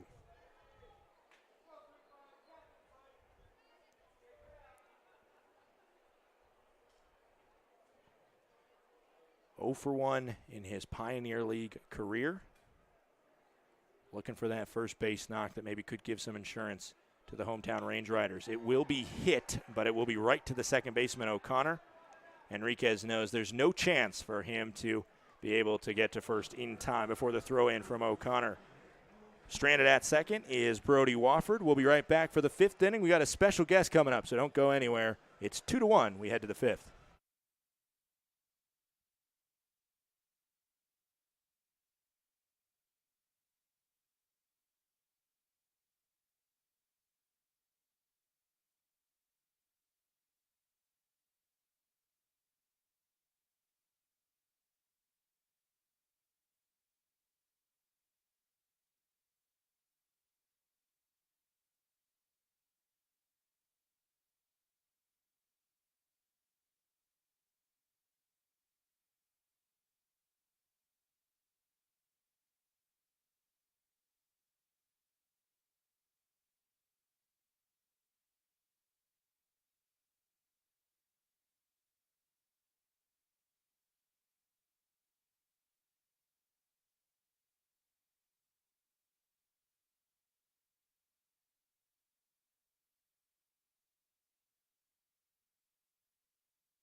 We're back here in the top of the 5th. We got a new pitcher out on the mound for the Glacier Range Riders. It's number 19, Austin Steinfort, going to play a long relief role here after the day is done for Dawson Day. Just 4 innings into his appearance. However, he does leave with the lead, not pitching the 5-inning minimum. So Steinfort here could pick up the win if he comes in and serves well. And we got a special guest in the booth here, and this is Carter Culver. Carter is the newest member of the KPAC staff, I assume. KPAX, the local, one of the local channels here, based out of Missoula, I believe, as well as Kalispell, covering the Flathead Valley area all the way in western Montana as a whole. First of all, welcome to your first ever Glacier Range Riders game, and welcome to the Flathead Valley. Thank you, Scott. I'm so happy to be here. Haven't even been here a month so far, and I'm falling more and more in love day by day with the people, the area, the community. You know, just the scenery here is just gorgeous too. Like this has got to be one of the nicest stadiums I've ever been to in my life, and that includes like growing up, going to Mariners games and stuff. Safeco as it was known then, but T-Mobile now. Great park, and this place is really something. Called strike in there to start off our top of the fifth inning. Brandon Riley 0 for 1 today. Now looking at an 0-1 count. And so you mentioned let's learn a little bit about you for those in the area that'll be watching you on the news.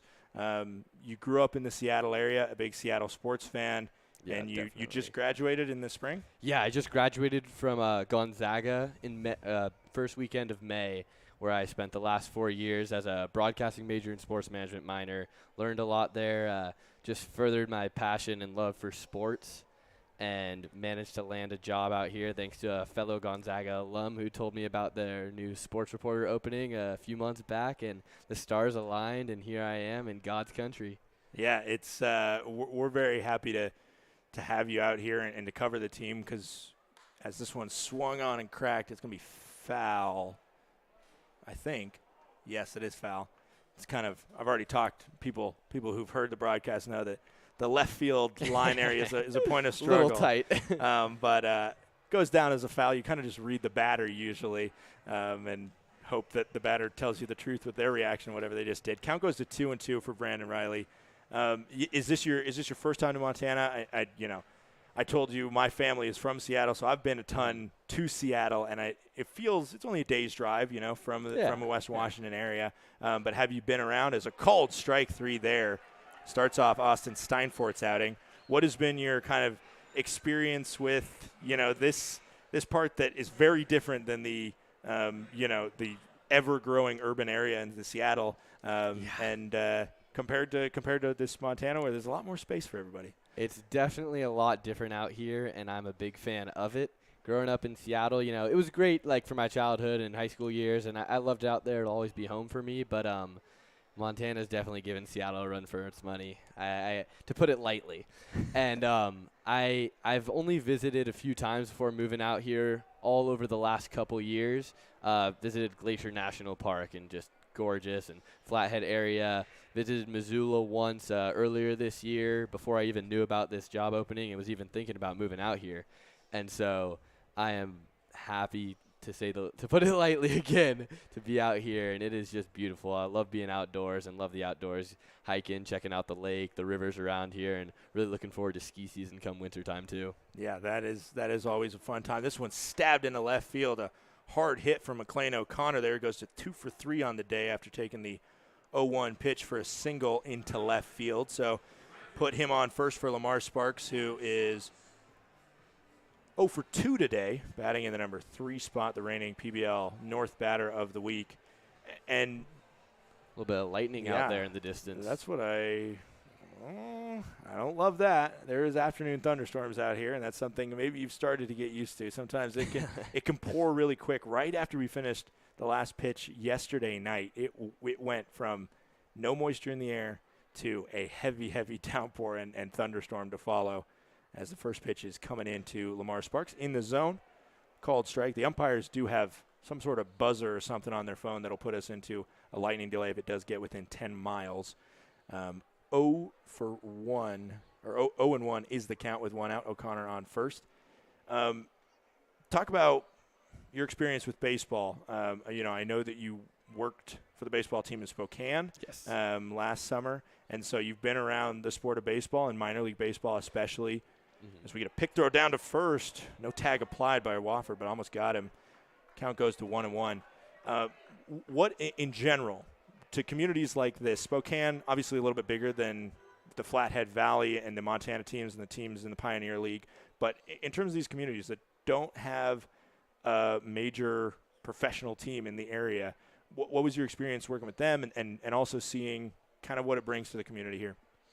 I think it is an incredible thing for the community. People really rally behind their teams, and especially, at least in my experience in Spokane, not having pro sports, Seattle, you got your Mariners, Sounders, Seahawks out there, and they love those, pro sports teams, but they really, really rally around their teams. And Vista Stadium, where the Spokane Indians, where I worked last summer, was a great stadium, and they filled it out quite often. They were loyal, to say the least. And there's some diehard fans out there, and I'm definitely starting to get that feel of community as people here seem pretty invested in the team already, having only been around for a few weeks in this brand new gorgeous home stadium. And I think that the audience will only continue to grow in the weeks to come and years to come, especially when you got a view like this and such a nice stadium with the restaurant coming in too. Yeah. Can't ask for much better than this. And it's something that I mention all the time, especially with the general admission section down that right field line, getting ready to open up. You've probably already seen some foul balls being hit over there, as this one is a foul ball that will head kind of that way. Brody Wofford, though, looks to grab it right in the first base coach's box, and he does make the snag in foul territory. Out number 2 is by way of the foul out. In general, you mentioned kind of the feel of the stadium getting in. Obviously, the view is kind of the first thing that you're like, wow, this is an amazing setting for baseball. What other things kind of maybe surprised you, just kind of looking around and starting to get a sense? Of course, it's not finished. There's going to be a beautiful kind of clubhouse and party rooftop area in that right field that we only see the foundation of now, as well. Left field, a great kind of office, as well as home clubhouse. But kind of what you've seen, what has impressed you the most in terms of how this stadium is put together? I think it's a phenomenally laid out stadium, and the way with where the sun sets, the way they have it set up, I think that's great.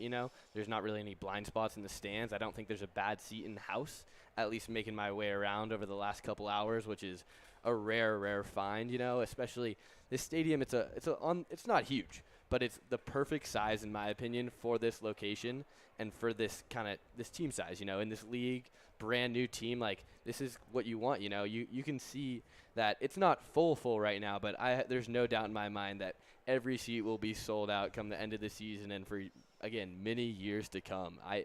You really couldn't ask for a better backdrop than this one.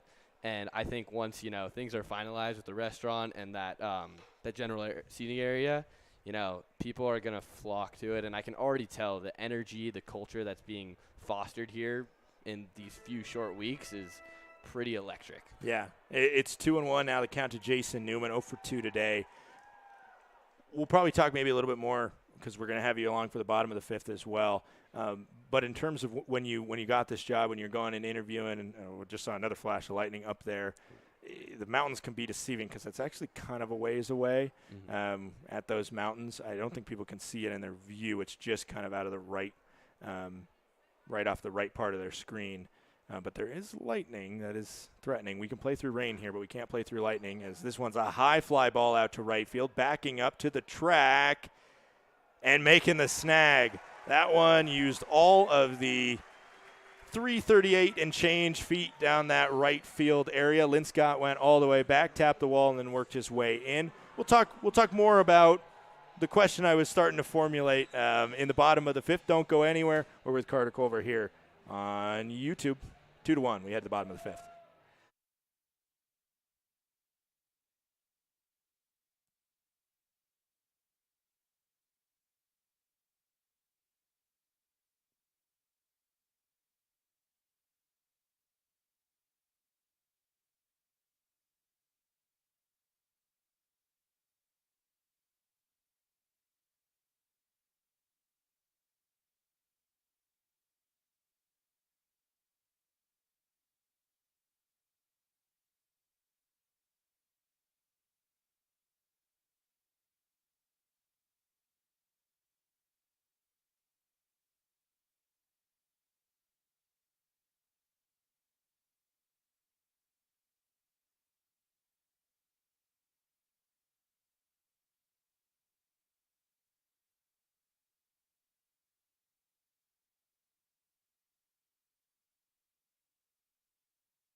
We are back here in the bottom of the fifth.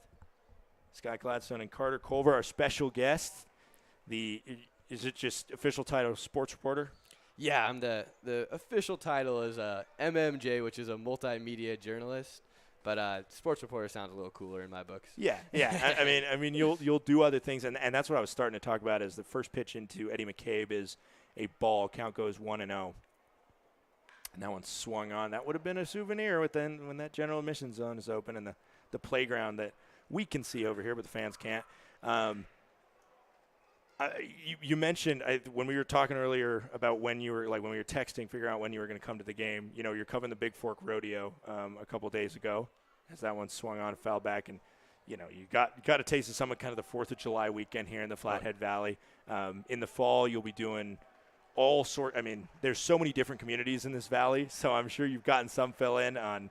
Glacier and Flathead, they're AA, they're the big schools. Glacier, my senior year of high school, they won the state championship as it was their first, year winning the state championship, and it was really cool for them and kind of, to come on the scene, and that was a big deal, of course. And Flathead, I believe, 3 years ago made it to the state championship. So there's good football here at the AA level, and then Whitefish won it a couple years ago. Columbia Falls, Big Fork, there's so many good high school football programs, and that's a big community thing as well. And then, of course, you'll be heading down to Missoula to cover some of those Grizz games as well, or all of the Grizz games, which you probably don't know, but, those are a blast. And those are, it shows what you've been talking about with Montana taking their sports seriously, even though we don't have the quote-unquote kind of big-time major league team.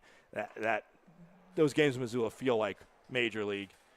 As this one's going to be a fly out to center for Eddie McCabe. It just took a whole batter to try and formulate a question. But in terms of, what else you're excited about, other than coming to these games, what are the other things that sports-wise and just story-wise in this valley kind of excite you? And apart from coming to the ball game, which I hope everybody listening finds the time to do that, other things that kind of excite you or that you've started to kind of sniff out being in the area this summer?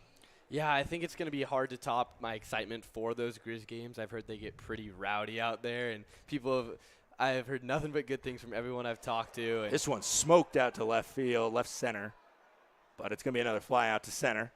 And I've gotten a lot of comparisons to Seahawk games, so I'm really interested to see if they live up to the hype, because nothing has beaten a Seahawk game in my life so far, but people seem pretty set in stone about that comparison. So very excited, and I'm starting to believe people with all the hype around it. Yeah. But outside of those Grizz games and high school footballs and all the other high school sports, there are so many really cool sports and recreational activities that are unique to Montana. One thing that I'm looking into for covering once their school year and season gets underway is Flathead Community College. They've got a logging team, and they offer a logging scholarship where they do a couple. I don't know all of them off the top of my head, but they've got a few activities that qualify under the logging sports category, and that's something I'm super excited about looking into in the coming months. I think in later August, early September, once their school year starts. Then rock climbing is another thing I've heard is pretty big out here. There's a Striker Rock is a name I've heard thrown around, and so I'm hoping to do a piece on them in the coming weeks. And there's some climbing gyms, stuff like that, just more unique Montana stuff. And something else I heard about a week ago when I was down at I think it was Reigns of Hope Ranch in Missoula, doing a piece down there 2 weeks ago, was skijoring. Oh, yeah, ski-joring. Yep. My apologies Yep. there. Ski-joring.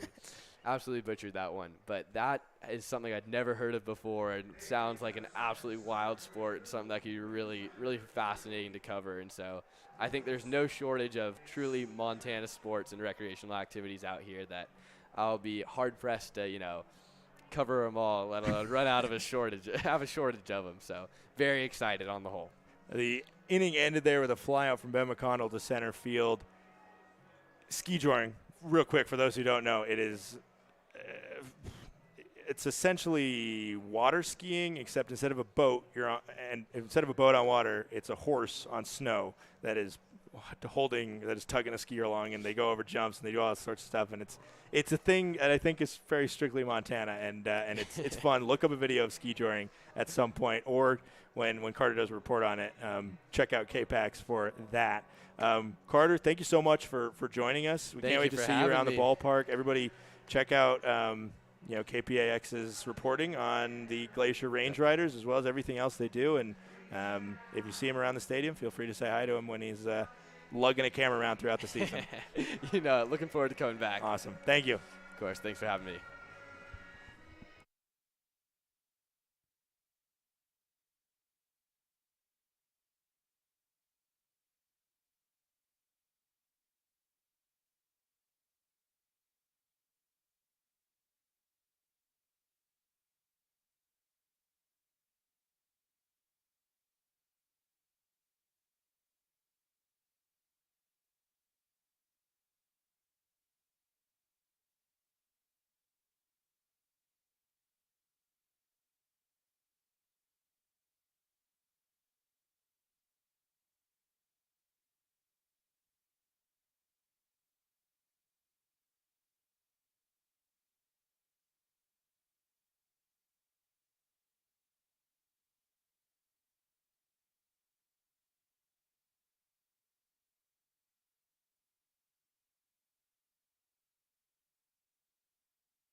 First pitch in there to Nick Gatewood is in there for a strike. We got a new pitcher out on the bump for the Glacier Range Riders. It's number 20, Brett Barnett, the left-hander. Just one inning for Austin Stiford. I think who just kind of used this as a bullpen day, essentially. That seems what he was doing there. Swing and a miss there. Great pitch from Barnett that completely fooled the pitcher, or that completely fooled the batter Gatewood.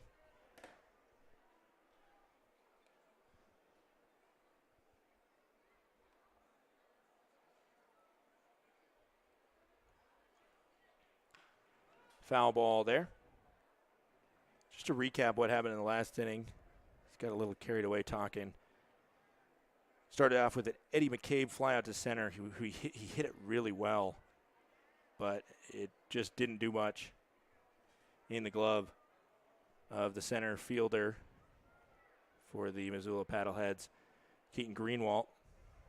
And then Greenwalt was able to make a play on two other well-hit balls.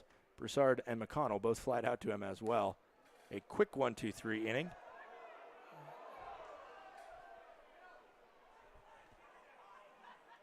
As that ball is flown over to the partially open kids zone area or general mission area that has been flocked to by kids waiting for foul balls to come their way, and one just fired over there. I think everybody was okay. Count is now 0-2.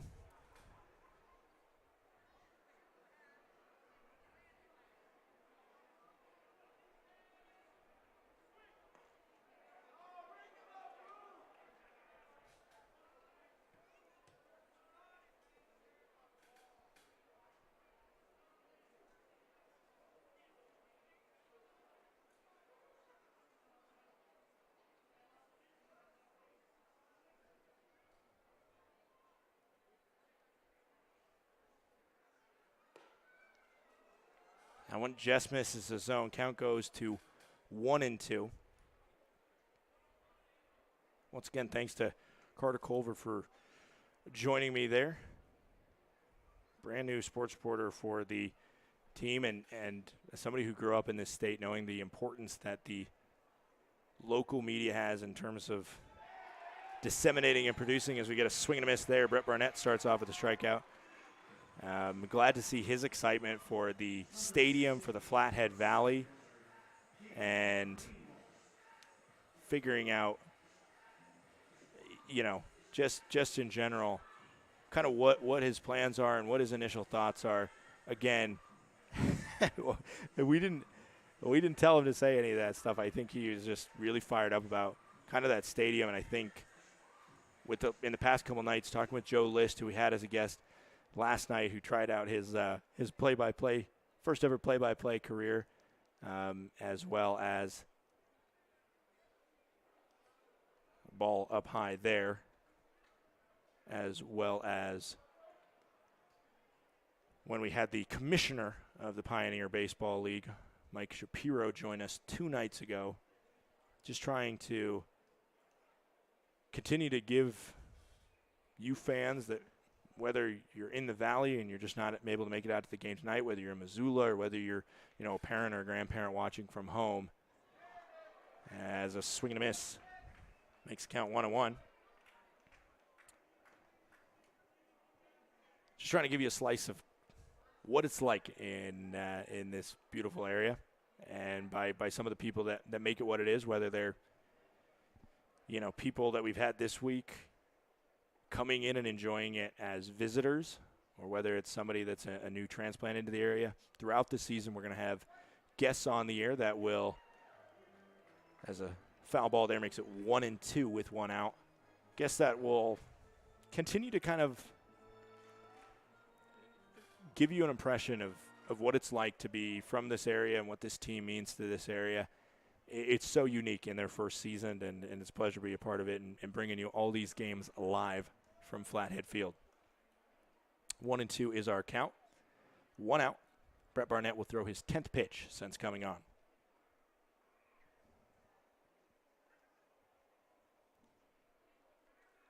Long pause from Barnett before throwing the 0-2. Swung on, laced into left field, and it's going to get down in front of the left fielder, Eddie McCabe. McCabe and Dean Miller switched positions after last night's game, as McCabe played third base yesterday, and Dean Miller played in left field. They've decided to pull the switcheroo. Don't know exactly the reasoning for that from Nick Hogan and his staff. McCabe and Miller both incredibly serviceable at both positions. We saw a couple times last night when McCabe was put in really tough positions as a defensive player. And more often than not, McCabe made the play. He is a really fun rookie to watch out of Georgetown. Connecticut native, now playing in left field. And Miller already talked about him and his pedigree at the plate in terms of how he can torque it. Late time is called, and the runner actually ran on it, but nothing happened. You don't love the late time calls if you're the pitcher or a member of the Range Riders side.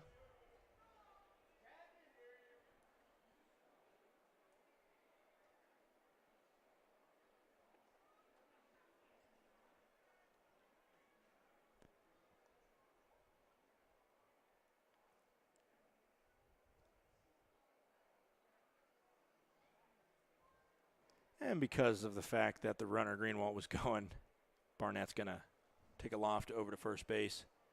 Just make sure Greenwald's staying honest there. 2-1 is our score in this game that looked like it might have been an offensive battle after the first inning, but it's turned into a defensive slugfest, as this is the third pitcher for the Range Riders. After Dawson Day, pitch count did drive up despite the solid innings he had after the opener, where he allowed a run. Even that opener was able to rein it in and do pretty swell. Pitch goes high to Cameron Thompson. Counts 1-0 as we finally get the first pitch there. Late time called. The pickoff attempt over. Lots of time in between, as Brett Barnett, at least at this point, the former Jackrabbit out of South Dakota State, taking his time, not moving with too much alacrity on the mound. 1-0 coming in. Glance over at first, a long stare, and the kick. It'll be hit to second. The throw will be made to second for the force out there. And a great 4-6 fielder's choice turned by Ryan Cash to Brant Broussard for out number 1.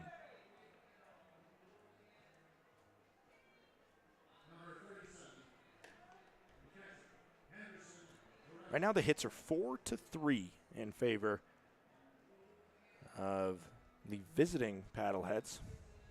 Down by 1 run, but they do have the hit count total.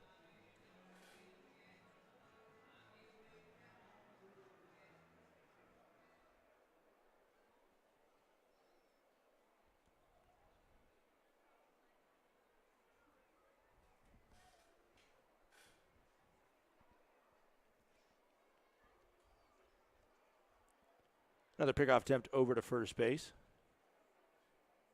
As now it is no longer Greenwald. He was called out on the force.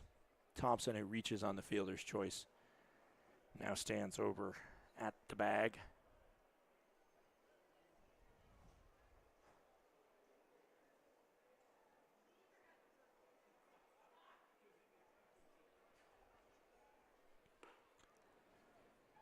Pitch misses there. Count goes to 1-0.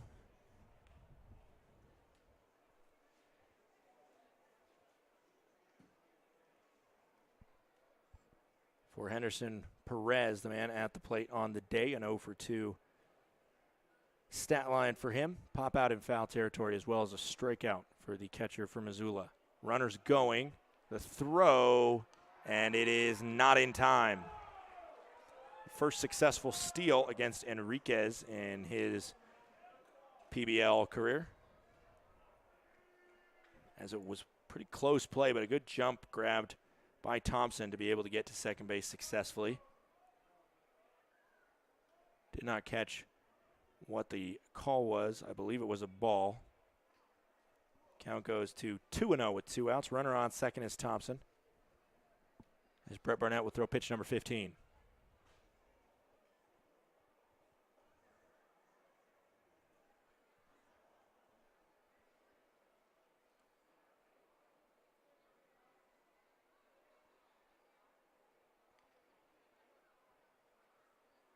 Time's called. Cameron Thompson walks back to second. 1-run ball game here in the top of the 6th. 2-1 in favor of Glacier. They put in 2 in the bottom of the first after 1 from Missoula in the top half of that inning. Since then, it's been goose eggs all across the scoreboard. The 2-0 pitch misses high, make it 3-0 for Henderson Perez. Perez on the season coming into this game batting .254, just 7 RBIs for him, but if he's able to put one into the outfield here, Cameron Thompson could have a decent chance to tie this game. 3-0 pitch coming in, though, for Perez.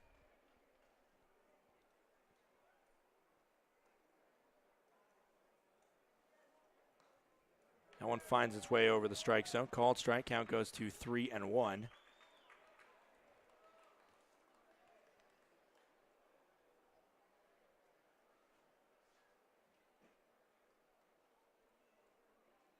As Barnett, the lefty, sets on the mound. A quick glance over his shoulder and now fires. That one said to have missed by the home plate umpire, Jaden Goodry. And a 5-pitch walk will put runners on first and second with 2 outs. Cameron Willman, the number 9 batter.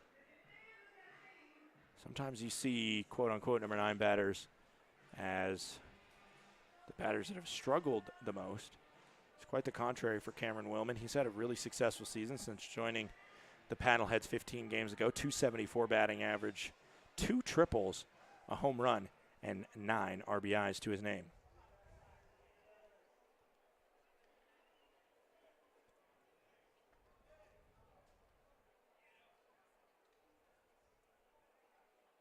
A long stare at second before Barnett finally pulls himself off the rubber to escort Thompson back to second base. Thompson at first, Thompson at second, Perez at first. Runners going on contact. Not made there, not swung on. A ball makes it 1-0. Brett Barnett on the season has only 1 appearance as a range rider pitcher, and he pitched 2 innings and allowed 1 run. It was earned in that 2 innings of work. 1 strikeout, 1 walk for Brett Barnett. It's enough for Nick Hogan to come out and have a quick conversation. Don't want to load the bases here with just a thin 1-run lead. While Hogan talks with his pitcher Barnett, his catcher, as well as his second baseman Cash coming into the conversation. Just a 4-person confab.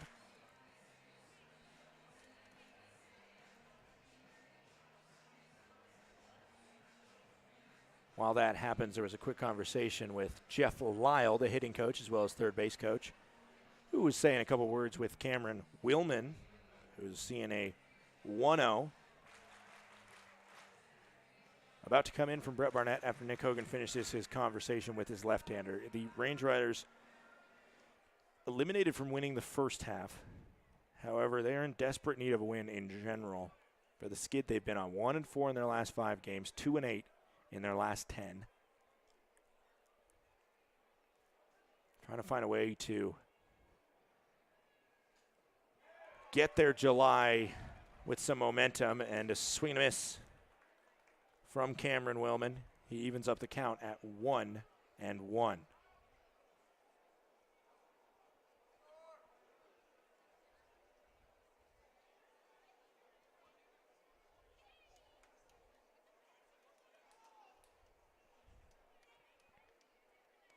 Missing low. Count now goes to 2-1. 2 outs here. Runners on first and second. 2-1 ball game in the top of the 6th. It is just past 9 o'clock here local time in Montana.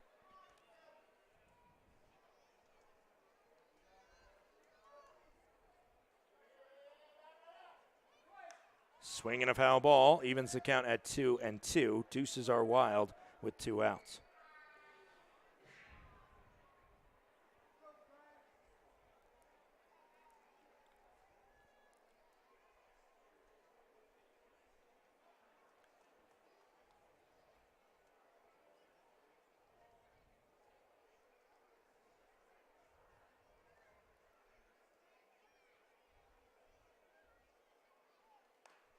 Another foul ball there as the follow through of the swing comes around and clips the head area, I believe, of Ramon Enriquez. He's all right. It seems. The life of a catcher, as I say. Life of a catcher. 6'1", 225 stands Ramon behind the plate. 24 years old, I believe. That one skips in the dirt. Actually 23. No, 24. Trying to do some quick math. He was born December 15th, 1997. Yeah, it's 24. No. Whew, it's hot out here. My apologies. 3-2, payoff pitch coming. 2 outs, runners will be going on the pitch. Swung on, base hit. One will score easily. And a green light being given. And it will be in time. The run will be scored. The run comes in time. My apologies. The throw was just a half second late, and it's a 2 RBI single.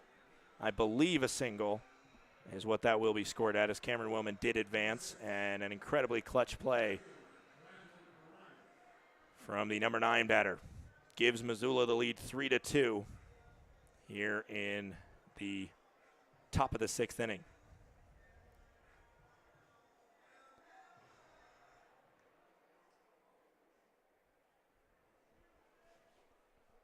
Up comes Brandon Riley. He's 0 for 2 today. Called strike to start off his at-bat. Riley's had a great series. Not so much today. Walk to open the contest before striking out in his most 2 recent times.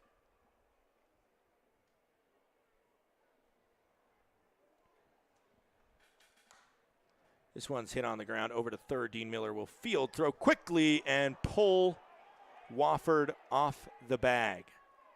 A throwing error, E5, to allow Brandon Riley to reach. And this inning continues.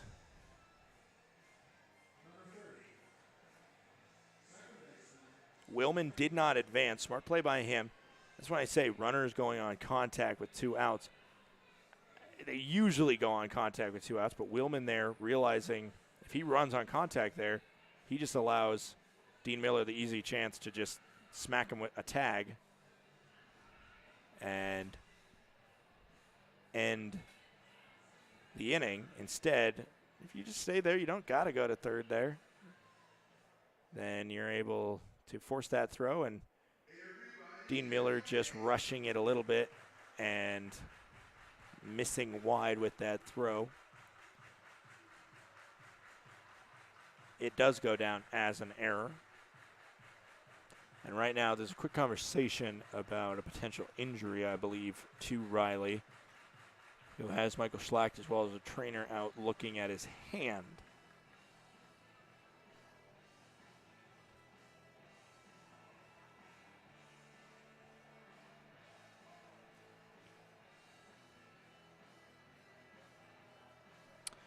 Thank you all for joining us in this contest.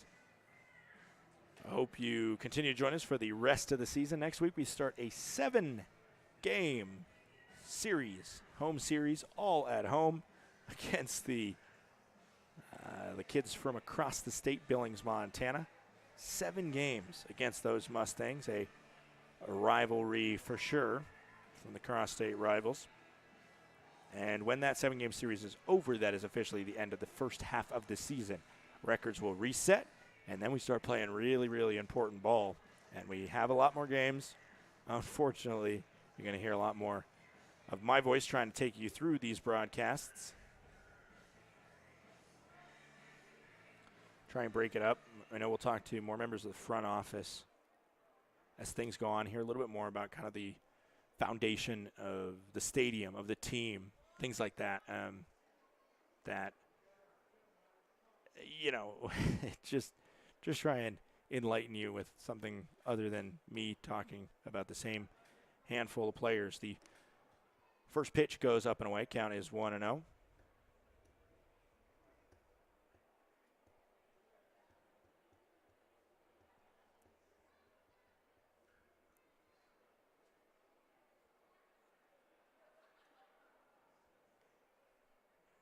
Two outs, runners on first and second. 3-2 ball game after the 2 RBI single with 2 outs from Willman. We're here in the 3rd inning.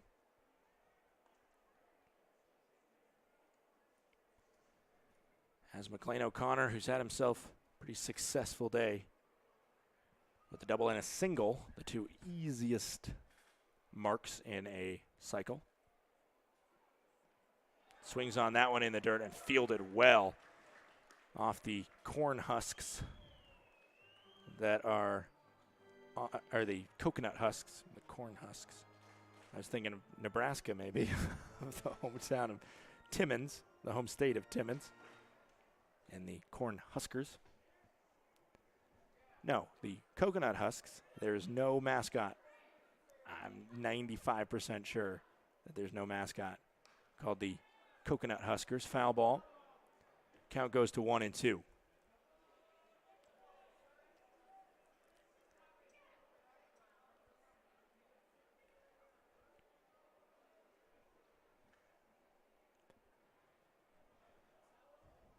Next half inning, I'll take you through the Pioneer League standings, the setup, the why does it matter part of this game. 1-2, 2 outs. Coming in from Barnett to O'Connor. Skips in the dirt. Good block. And as he has the last couple times, Enriquez pops up in a cocked position ready to throw. Does not throw, however, just puts it back to his catcher. Puts it back to his pitcher, who catches it from his catcher. 2-2, 2 outs here in the top of the 6th.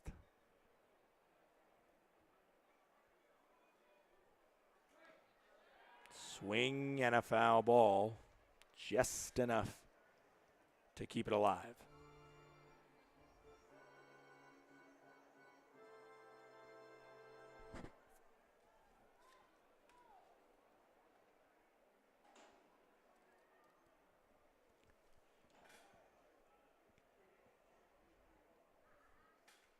Two outs.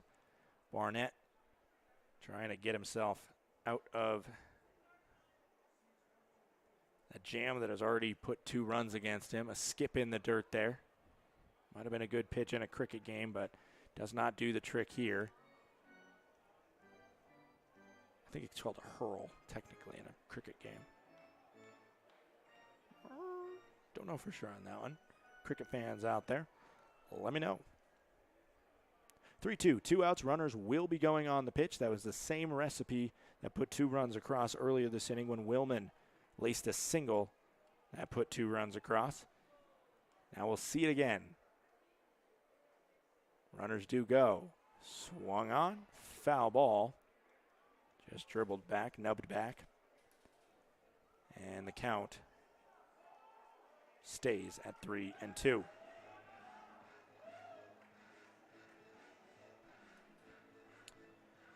Still waiting to read you some final lines.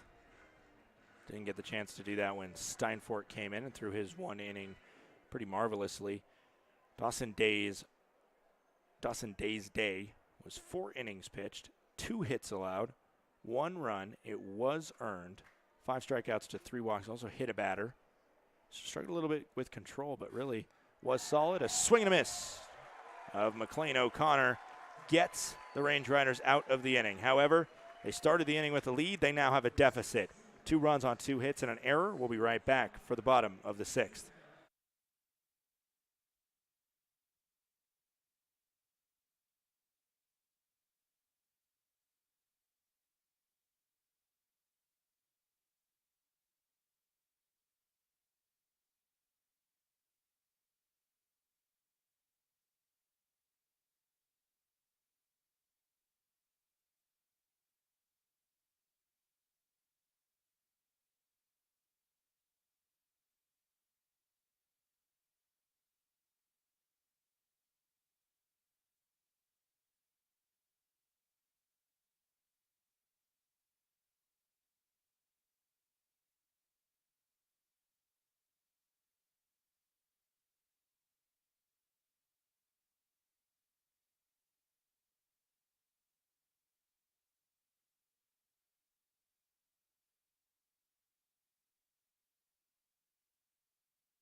Ryan Cash is the man that will lead off the bottom of the 6th.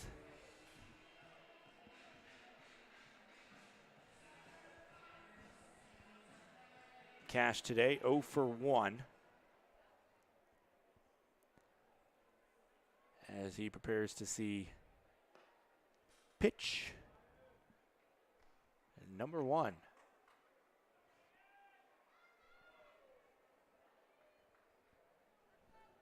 Missed the zone. Count goes to 1-0.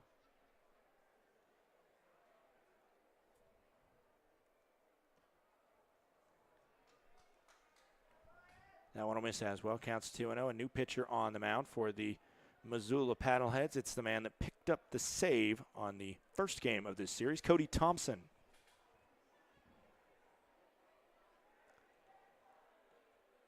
Called strike there. Gets first strike under his belt. That was the first save of the season, I believe, for Thompson. Came out and locked down the batters for the Range Riders. 2-1 coming in now to Ryan Cash. Swung on. This one's carrying to right field, but it looks like Lamar Sparks is going to have enough time to get over and under it. A lot of well-hit balls in the past 2 innings. That was a very long top of the 6th that we just saw. 2 runs came across and the 2 RBI single from Willman. But we saw a total of 7 batters. As now it'll be Sam Linscott. 1 for 2 tonight is Linscott.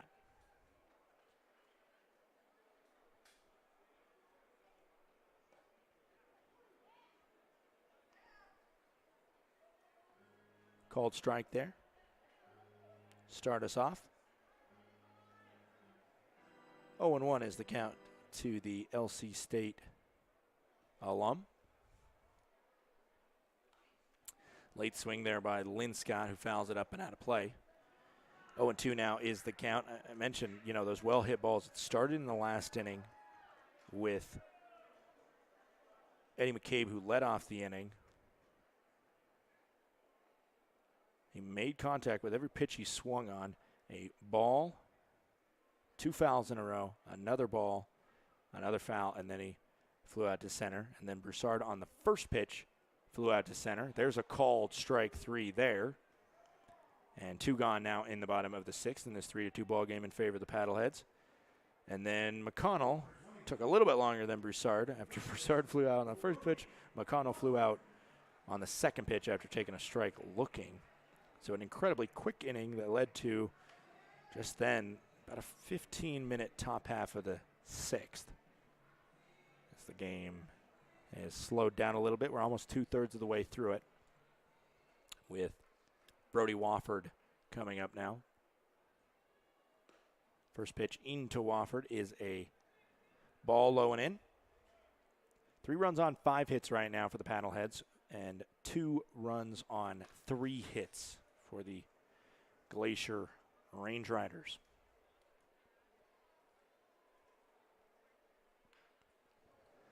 Foul ball there into the netting.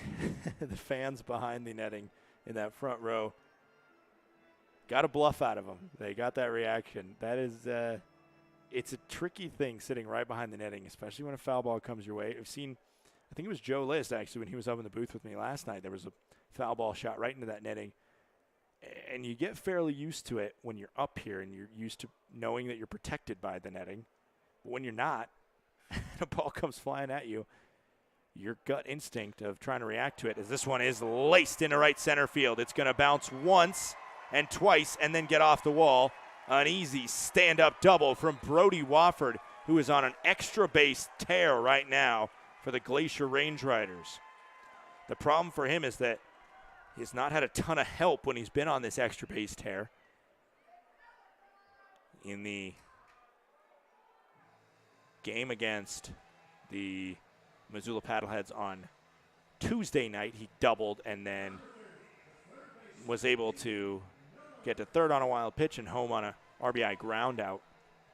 Right now, that ain't an option to get him home on a ground out. Dean Miller needs to avoid getting out to keep this inning alive.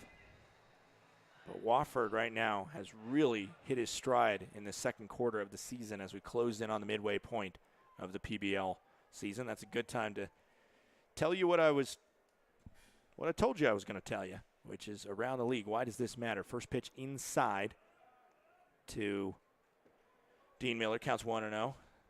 Let's go around the Pioneer League real quick. Missoula needs to win 6 more games and they're guaranteed a playoff spot. It could get lower than that depending on what happens in Idaho Falls tonight. Right now it looks like it's going the Paddleheads' way. I'll say that. And I'll leave you enticed to give you a good lead in there. That one's a called strike. Fans thought it was outside. Count goes to 1-1. 2 outs, runners on second. Missoula leads. They're 27-10. Idaho Falls is second. They're 22-15, 5 games back of the Paddleheads. In third, you have Billings at 20-15. Great Falls is 21-16. They're also 6 games back, just have played 2 more games than Billings, and Glacier 13.5 games back of first place, officially eliminated from first half playoff contention. Again, the records reset. If you have the best record in the second half, you guarantee yourself a playoff spot. If the same team has the best record in each half, then it's the second best overall record. That's what happened last year. Missoula Paddleheads had the best record in each half, and Idaho Falls made the playoffs due to the fact they had the second best overall record. 1-2 coming into Dean Miller. 2 outs. Missing away, counts 2-2. We'll go over the South real quick, even though it matters a little bit less to these crowds or to these fans listening, whether you're a parent, family member, friend, or a Paddleheads fan, or maybe a Range Riders fan watching from home or from abroad. Ogden leads the South currently. They're 1 game ahead of Grand Junction. That means their magic number is 10. Grand Junction's, like I just said, 1 game back. NoCo's 3.5 games back. Boise 7 games back. And Rocky Mountain is 8 games back. 2-2, misses. We go full. Brody Wofford on second. He would not be forced on a walk, so he's not going to run on the pitch, but he will be prepared to move himself on contact with 2 outs, unless it comes right to him at his spot. 3-2, 2 outs. Miller trying to keep this inning alive. And he does keep the inning alive, as well as the at-bat with a foul ball.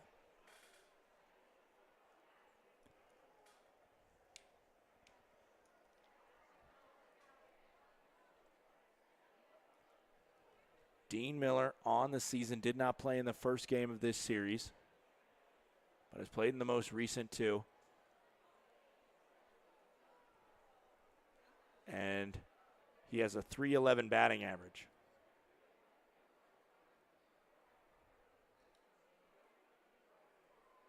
Swings on that one, and it's right back to the pitcher, Thompson, who stabs it and is able to throw to first for out number 3. Miller's having a long conversation with the home plate umpire. Don't know if he maybe called for a late time there or something and wasn't granted it. But whatever it was, he never released the bat and was frustrated with something, obviously coming up short there. In a key moment will frustrate anybody. We head to the 7th. It's 3-2 in favor of Missoula.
Back here in the top of the 7th.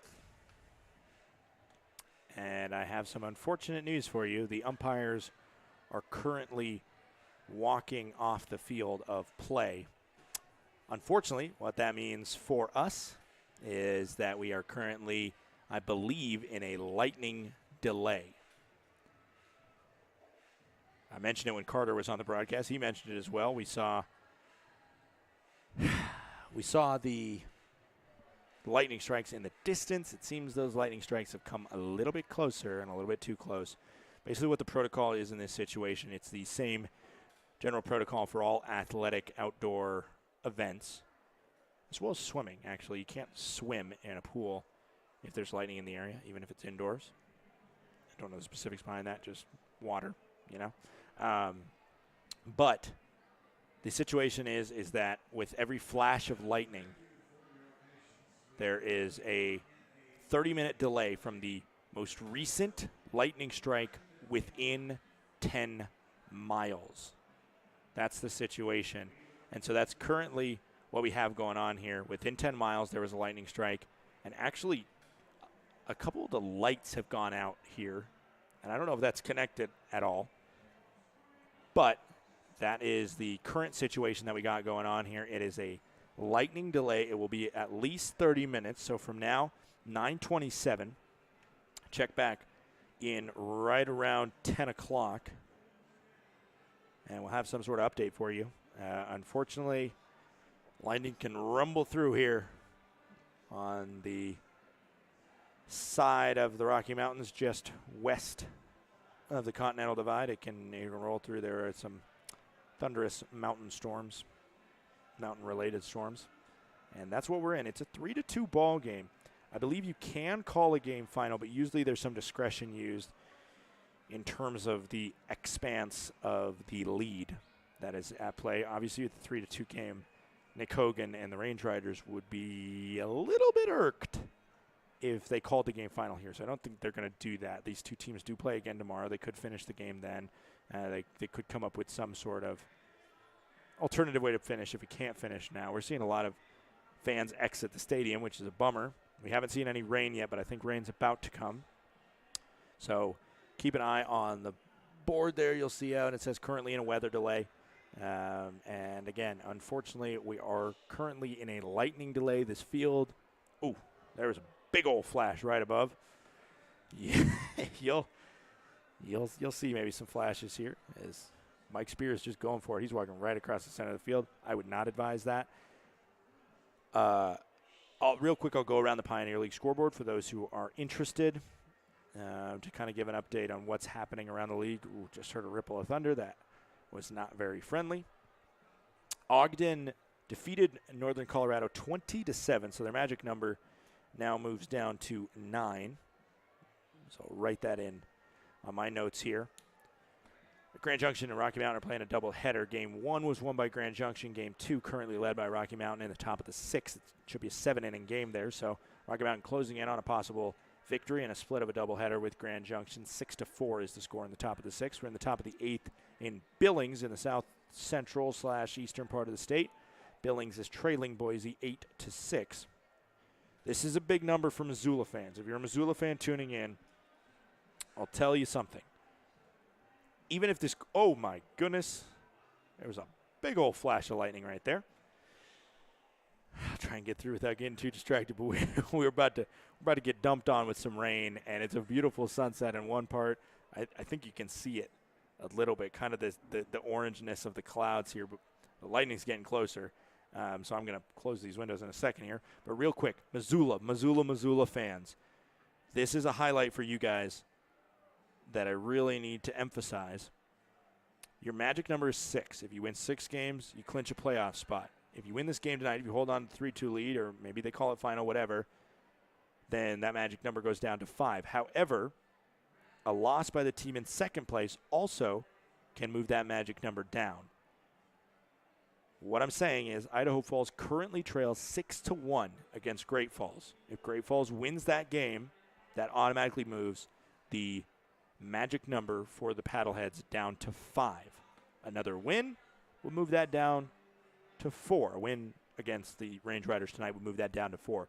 So what I'm saying is Paddleheads inching closer to the possibility of a celebration in Zootown possibly this weekend to win that first half crown. So keep an eye on the stats for that. I know if you're tuned in to Jeff Safford and the broadcast by the Paddleheads, as well as their great social media coverage, and website coverage of the team, you can tune in and figure out the situations for that.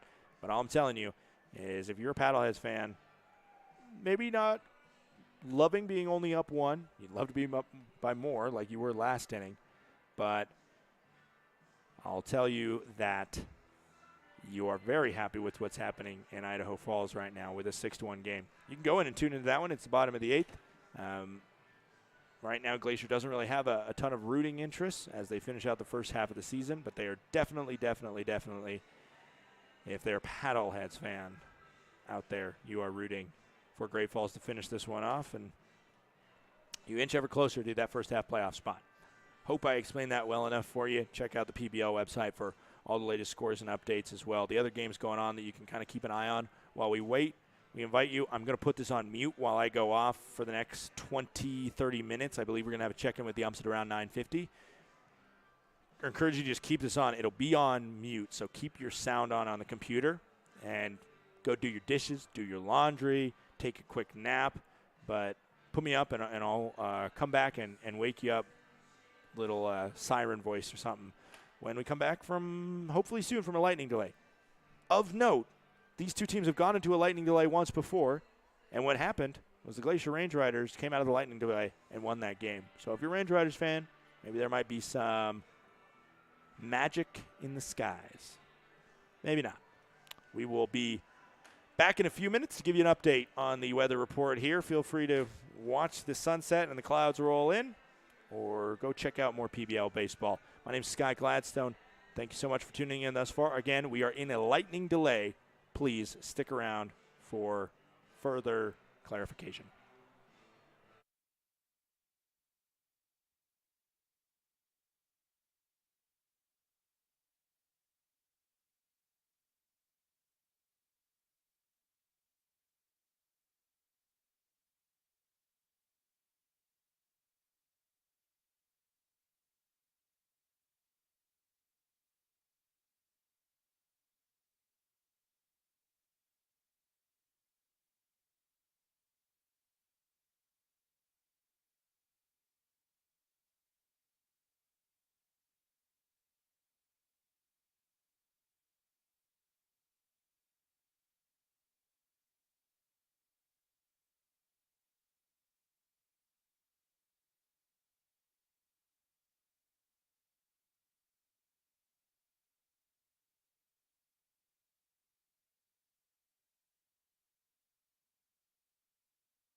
Hello, ladies and gentlemen, back here from Flathead Field. Hope I didn't wake you up from a nap, especially for those of you on the East Coast that are staying up late to watch your friends, family members, team, whatever. Just saw a flash out in center field. So I was about to tell you good news that we are closing in on starting, like in the next few minutes, it seems. Players are taking the field over center field. Don't know how deep that is. Seemingly over 10 miles. There was a flash of lightning, but as of right now, maybe you saw that one on the stream, because that should just be like right between the far right light that you see and the center right light, right over the JM sign out there. Potato. If the umpires have their configuration that says how close the lightning is from the field, and their configuration says they're good, then we are good to play ball. The starting pitcher for the restart, I apologize, is a man making his home debut. And it's a man that has numbers that, make you double take exactly what he's done. That's because he's only played 2 games. They were both in Great Falls. And it's a total of 3 innings pitched, 4 strikeouts, 1 walk. The ERA is 12 right now. But that's the life of a relief pitcher who doesn't have a lot of appearances under his belt. Kevin Kyle is a stellar pitcher from Georgia Gwinnett. Leading that Georgia Gwinnett connection is Kevin Kyle. He stands 6'1", 210 pounds, and originally is from Elk Grove, California. Let me take the lightning delay text off the board as we are about underway for Lamar Sparks to lead off this inning. 3-2, top of the 7th, base is empty. And Kevin Kyle gets us back underway with a called strike in the zone. Count is 0-1. Thank you to all of you. We had a fair amount of people log off, but we're still cooking strong with 100 of you sticking around to see this one through. That pitch goes low. Count goes to 1-1.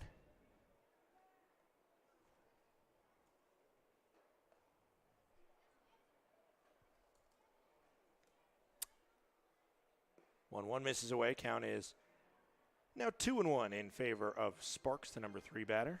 Already mentioned 0 for 3 today. His batting average currently on pace to dip below 400 that he entered with. He entered with a 404 batting average.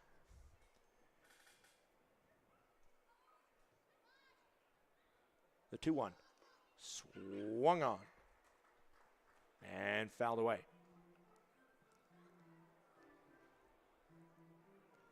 2-2. A lot of fans evacuated the area, went up to the concourse, and a lot of them maybe didn't realize where the weather was coming in from. It's coming from the south. That if you look down there, you did not see very many clouds. The only thing you saw was a beautiful, beautiful Montana sunset.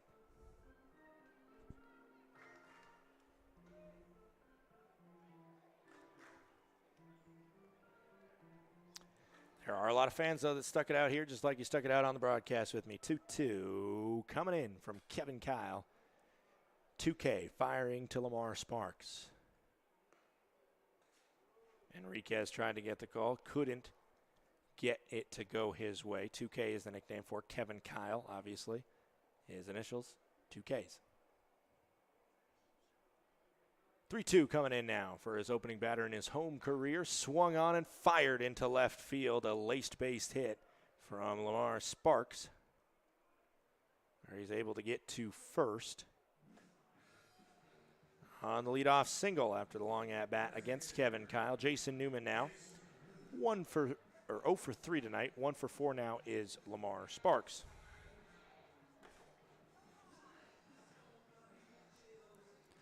Tell you a little bit more about Kevin Kyle, at least in my experience seeing him interact with the team. He does seem like a great clubhouse guy that constantly has people kind of smiling whenever I've been in there, and he's been interacting with people. 6'1", 227 out of Elk Grove, California, but like I just said, played his collegiate ball. As this one is swung on, hit out to left field, it's going to get down and one hop off the top of the wall. Lamar Sparks will get the green light to go home. There is a throw at the plate. Safe is the call. Enriquez says that he didn't touch home.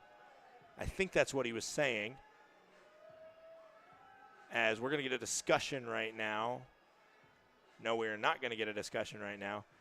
It was the first base umpire that was making that call at home, so he's just going to move out. It works out as an RBI double from Jason Newman.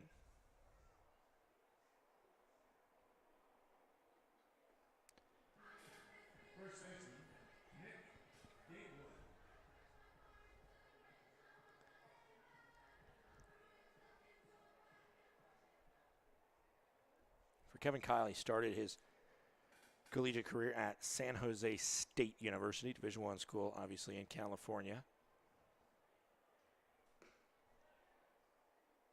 Or actually, excuse me, as that one misses count, is 1-0. He started his career at San Joaquin Delta College, which is California, and they won the state championship in 2018. And he was the MVP of that 2018 state championship win. This one carrying out to right field, backing up is Linscott. All he can do is field it off the wall. Newman gets the green light, and another RBI double makes it 5-2 in favor of the Paddleheads.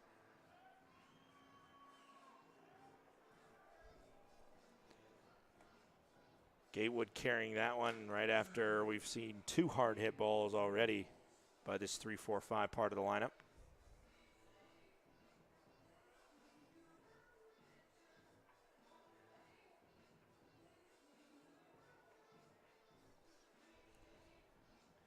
And Kevin Kyle will now have a discussion with his coach, Nick Hogan, who's coming out for the conference, as well as Ramon Enriquez. Next batter due up is Keaton Greenwald, who's 1 for 2. I mentioned before we went into that lightning delay, right when the lightning delay started, how these two teams on a Friday night 2 weeks ago went into about an hour-long lightning delay, where the Range Riders came out of it and locked down the Missoula Paddleheads batters. Such a hot lineup that I was saying it at the time, and the numbers started to back it up. But whoa, Nelly, have the numbers really backed it up since they finished that series. They got that Father's Day win, and they've been absolutely on fire. And see right here, to hold these guys off for 9 innings, such a tough task for anybody in this league. And clearly, right now, Glacier, just with the way things have been going for the team in general, and things have struggled to go their way. See yet again, right now, they are now down by 3 and on the verge of limping to a finish line to finish this home series. Called strike there. Count goes to 1-1. It's the top of the 7th inning. No outs. 5-2 is the score in favor of the Missoula Paddleheads as Keaton Greenwald stands at the plate. The runner at second is Gatewood.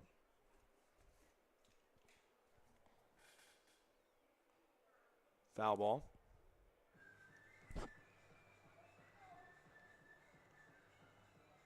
Counts now 1-2.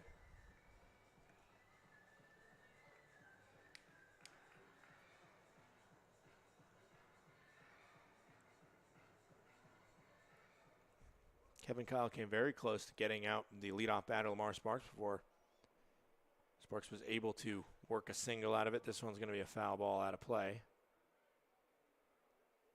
Into the kid zone down the right field side. It seems like the warm-ups are done for Cody Thompson.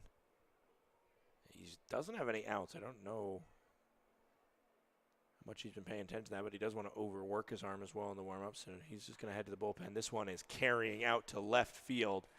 Backing up is Eddie McCabe, who makes a great catch on the run. The runner will tag, but Eddie McCabe did a great job to track that one down and get out number 1 on the F7.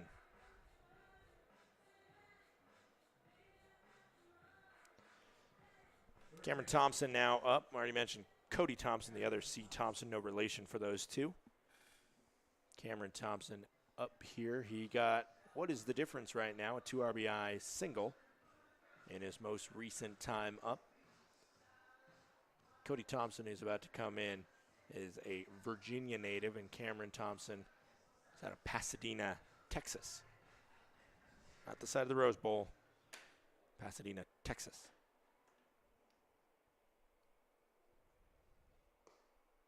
Called strike there to start off Cameron Thompson's at-bat.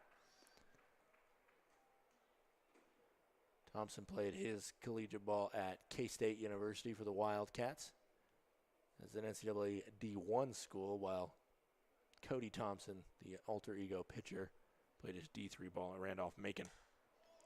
That ball is nubbed out into right field. Linscott makes the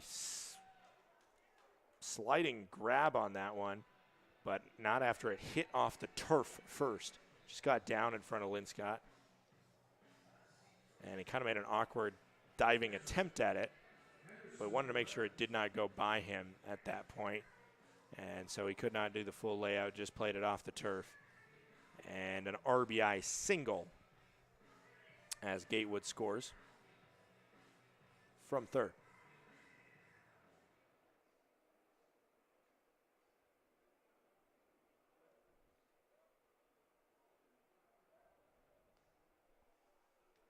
First pitch will come into Henderson Perez, who hits it back up the middle. Kyle stopped it, and then I think he thought for a second that it might have gone past him, as that one was a rocket to him, and Enriquez is going to check on him, make sure he's okay.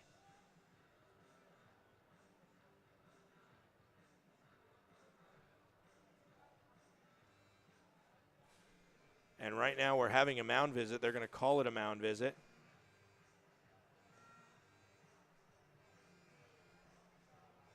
Well, the thing is they already had a mound visit this inning, and Enriquez was coming up to check and make sure that Kevin Kyle was okay. And I've already mentioned it before. The rule is you cannot have 2 mound visits with the same pitcher in the inning. Because of that, this rule is to speed up the pace of the play, not by time, all this stuff. There is that goal in mind with doing that. That's why you're not allowed those 2 mound visits in the same inning. So they were saying as soon as that, what they thought was originally a mound visit by Enriquez, or what should count as one, when that happened, they were saying, well, now you have to come out and take him out of the game. But Nick Hogan was arguing, no, this was an injury question. Enriquez was checking on him, make sure he's okay, and that's the reason why Sam Conrath, the trainer, had to come out and double check with Kevin Kyle. That was a injury thing, like most things in general, with making sure first off that somebody's okay. That's the priority. Works out as a 1-3 ground out. Thompson moves to second, and we see the count go to 0-2 quick after a strike and a foul. 0-2, 2 outs. 6-2 is our score here. As the Paddleheads, man, I am not seeing a clear team right now in the Pioneer League, and it's easy to say because everybody is in the north, other than Glacier right now, are doing pretty good. Billings just keeps kind of winning here and there, but dropping some games that they know they shouldn't drop, but they're winning more games than they're losing. And Glacier, obviously, with this young roster, this brand new team, struggling a little bit in this second push in the year. And in the South, I think, I don't know if there's any team in the South that can compete in general with teams from the North. The swing and a miss ends the inning there, but 3 runs come across on Kevin Kyle, and we'll be right back for the bottom of the 7th.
back here in the bottom of the 7th. I mentioned a little bit of Cody Thompson, who was planning to come back in on the game.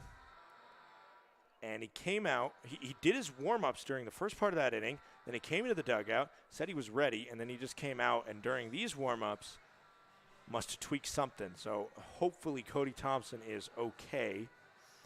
What now when you get an injury? You are allowed unlimited warm-ups for the new pitcher. So I'll tell you about the new pitcher after his unlimited warm-ups. When we come back, we'll have a elongated stoppage time, but what's happening?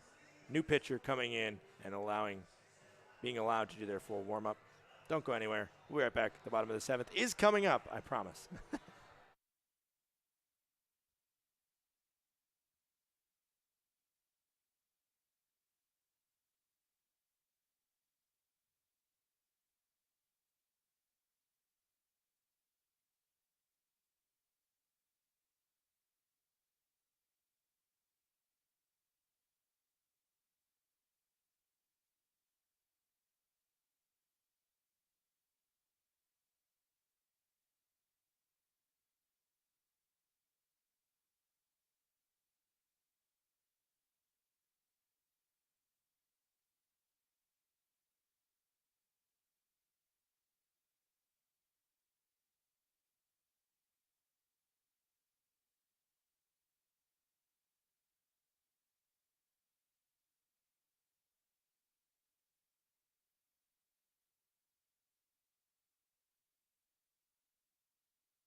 First batter that John LaRosa will see is Livingston Morris.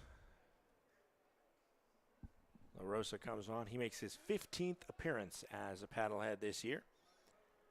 0-2 is Livingston Morris. First pitch is up high.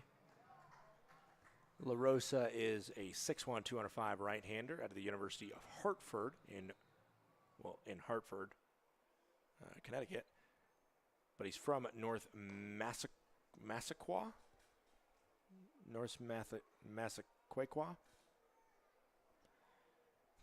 I apologize to the LaRosa family. I'm sure this isn't the first time somebody has struggled to pronounce the name of Massaquoi. Swing and a miss there, and LaRosa is ahead 1-2. Most recently, John LaRosa played for the Tri-City Valley Cats, which they've become an anomaly this season. I feel like they're on my Twitter feed all the time. Tri-City, as that pitch misses outside, as they originally signed Kumar Rocker to start out this year, which was a huge splash after the butchering of the signing of Kumar Rocker after he was drafted last year. Kumar Rocker, while waiting for the draft again this year, decided to get some innings, some work in with Tri-City. That one swung on and missed. The throw to first will be on target in time. Strikeout for Livingston Morris. And so that was in 2021 when he finished out the season with Tri-City after starting the season in High A with the Wisconsin Timber Rattlers. Played briefly in the Timber Rattlers, on the Timber Rattlers team, which is part of Milwaukee, the Brewers farm system. First pitch in misses there, counts 1-0. His numbers in Wisconsin, 1-1, a 12.72 ERA. Over 24 games. He did finish 9 games. And he had 41 strikeouts to 29 walks. A swing and a miss there. Count goes to 1-1 for Ramon Enriquez, who's looking for his first hit in the Pioneer League. First hit as a Glacier Range Rider. And then just pitched 2 seasons for Tri-City. Or two games, not 2 seasons. My apologies. Check swing. Ooh. Thought that one missed the zone, but it's called a hit of the zone by the home plate umpire. There's one crowd in particular, one crowd member in particular that didn't like that. 1-2, 1 out. The pitch coming in, but not before a time call there. An incredibly successful collegiate career for John LaRosa. 5 wins over his 3 seasons for the Hartford Hawks. 3 saves for them as well. This foul ball is up and into the netting over the Paddleheads dugout.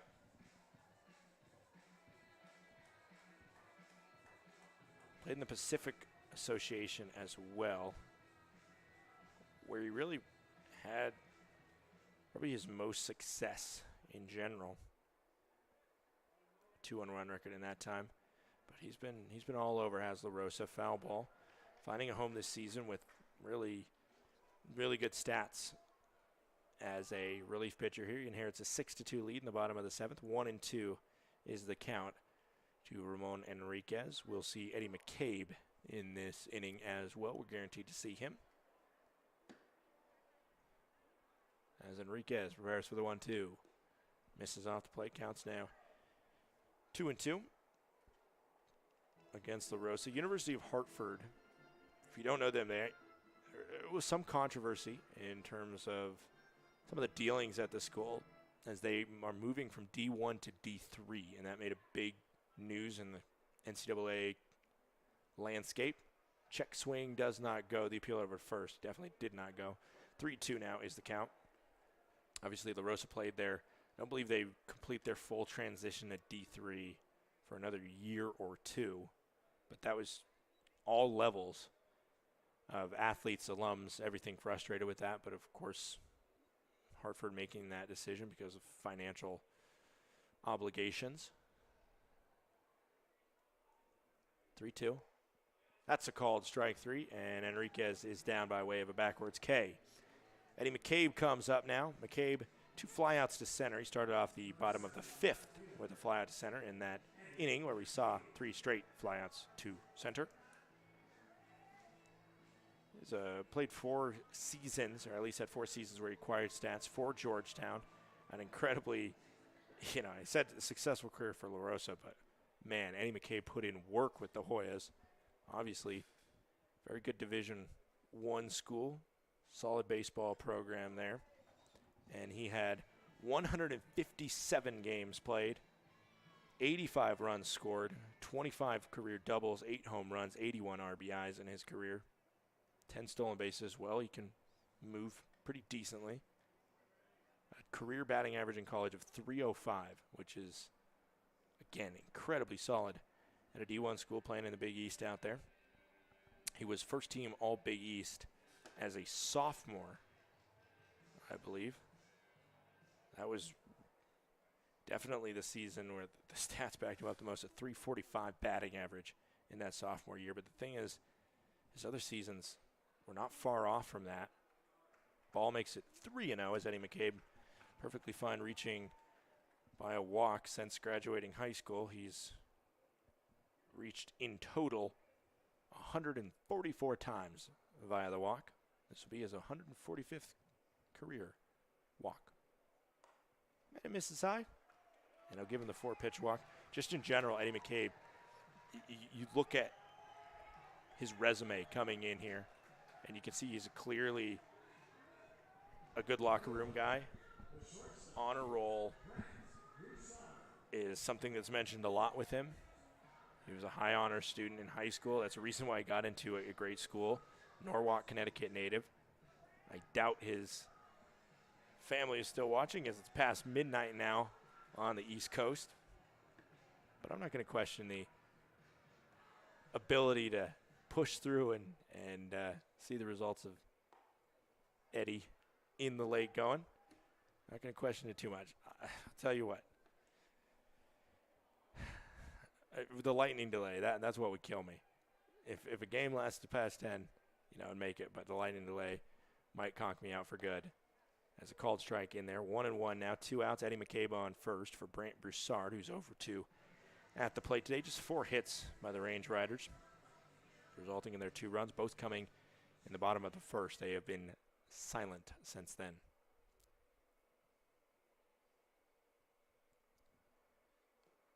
Check swing, and it catches a piece of Broussard's bat. He's not happy with himself after allowing the count to go to 1-2 there. Brant Broussard, I talked about his journey all over from Nicholls State to Delgado Community College to then LSU, where he finished his collegiate career, and then where he's been as a professional. Talked about that last night and the last 2 nights, I believe. But another guy like Eddie that produces really good locker room quality at the bottom of this lineup. That's the reason why the Range Riders traded for Eddie McCabe, spent the #1 pick in the midseason, drafted Duel. And I think that's a steal.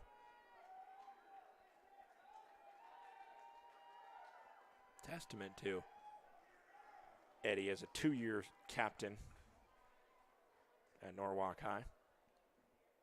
And his senior year, Big East All-Academic Team member.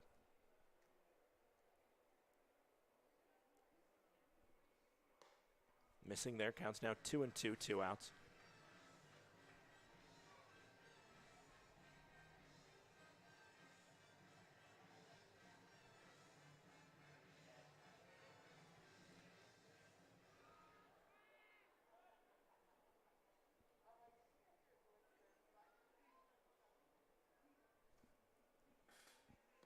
That one misses low. Now it's 3-2. Eddie McCabe will be going from first on the pitch, trying to get some sort of production.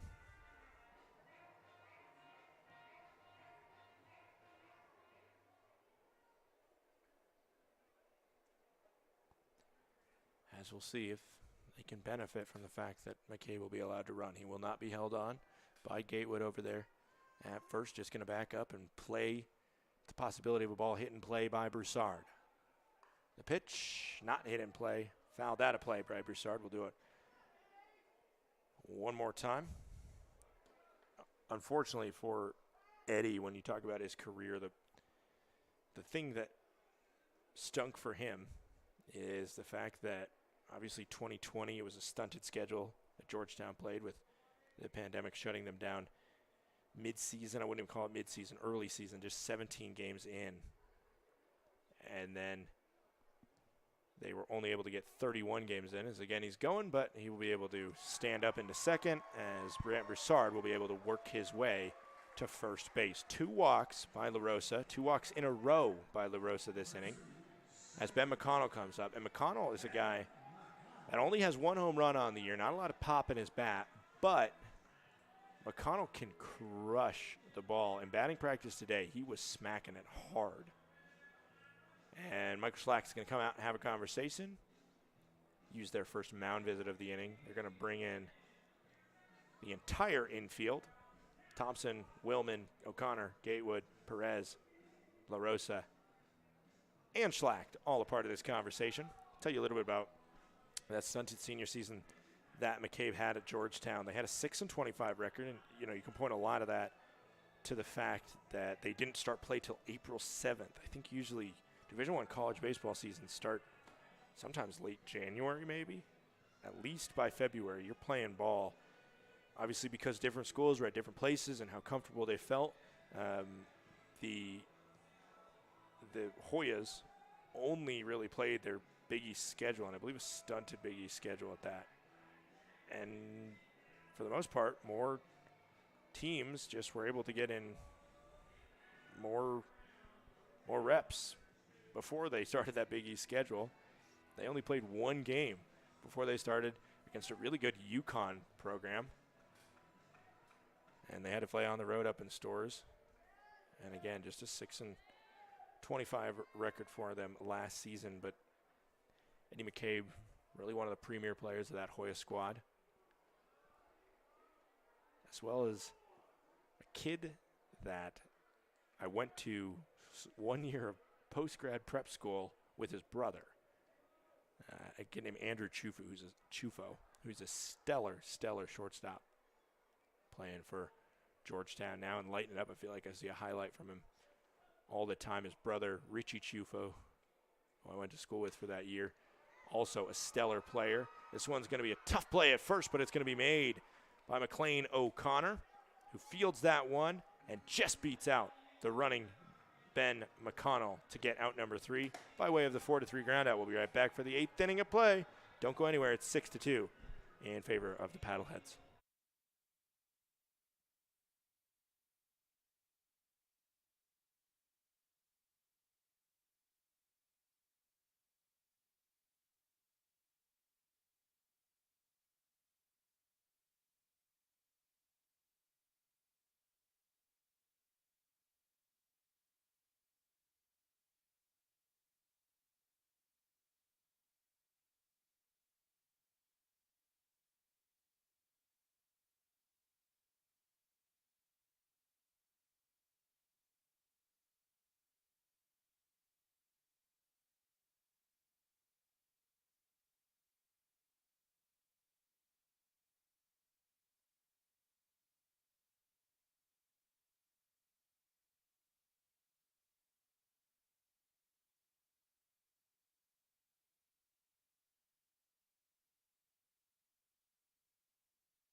Justin Coleman is the new pitcher for the Glacier Range Riders. Coleman comes in, one of the solid relievers, and he picked up his second career professional save, his most recent time out when he locked down, inherited a tough situation on Sunday, a runner on third with 1 out, and that runner would have tied the game if he would have scored.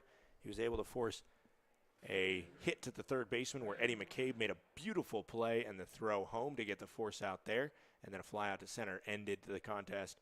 Just a narrow 1-run victory in that contest with the Great Falls Voyagers. A swing and a miss there to start off this inning by the leadoff batter, Brandon Riley, who is 0 for 3 in the game.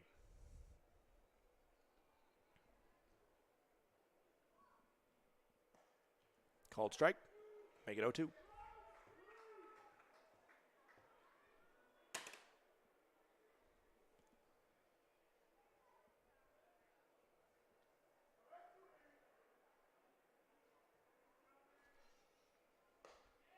That one just missed. Count goes to 1-2 now.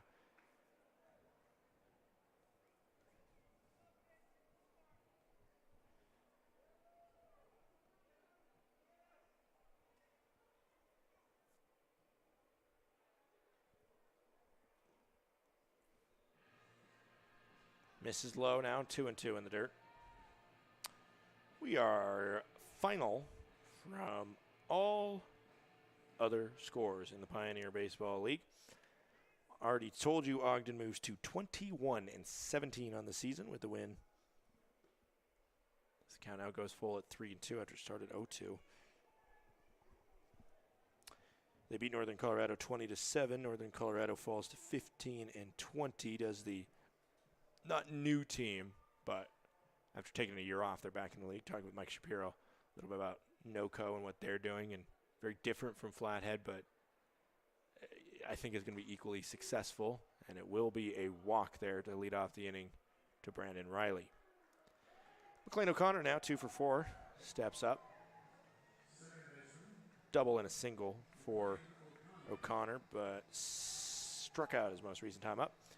More scores around the PBL to report. Grand Junction and Rocky Mountain in the cross-state rivalry. They split. Rocky Mountain win game 2. Grand Junction took game 1. So Grand Junction moves to 20-19 on the season, while Rocky Mountain gets their 12th win of the year, as well as their 25th loss. First pitch in there misses. 5 straight balls thrown by Justin Coleman. Boise lose their 25th game by way of the knockout. The first knockout victory of the season for Billings is over Boise. Called strike there as Coleman finds the zone. And I said, if you are Great Falls, if you are a Glacier, what team am I talking about? If you're a Missoula Paddleheads fan, you were rooting for Great Falls tonight, and they just pulled it off. A 6-5 victory over the Chuckers. That means the magic number, even without this game going final, moves to 5. Foul ball count goes to 1 and 2. 5 wins by Missoula, and they book their ticket to the PBL playoffs. For Ogden, with their win earlier tonight, they move their magic number to 9, and with the 1 loss from Grand Junction, that moves their magic number to 8. So the Raptors still have a ways to go, but the Paddleheads within striking distance.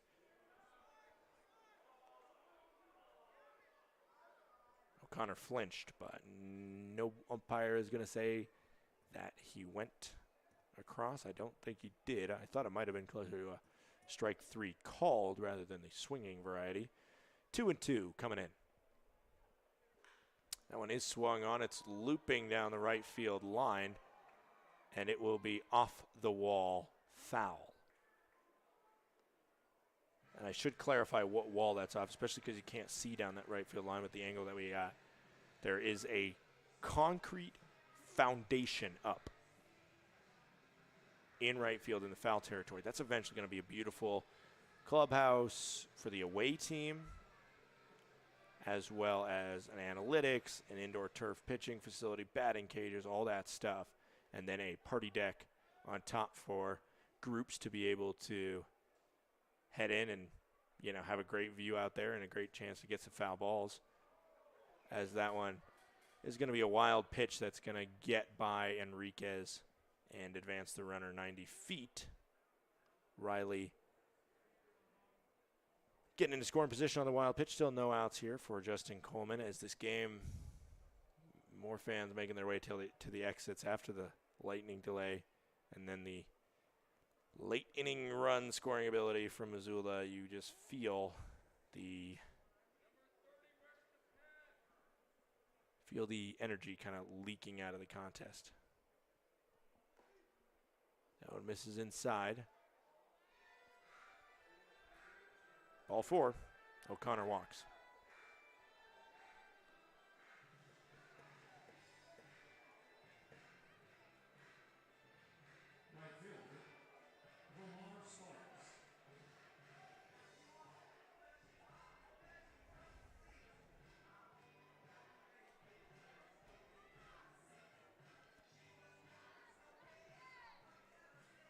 Lamar Sparks stepping in now. Sparks sparked more runs last time. I'm sure that pun has been made numerous occasions by numerous broadcasters around the PBL.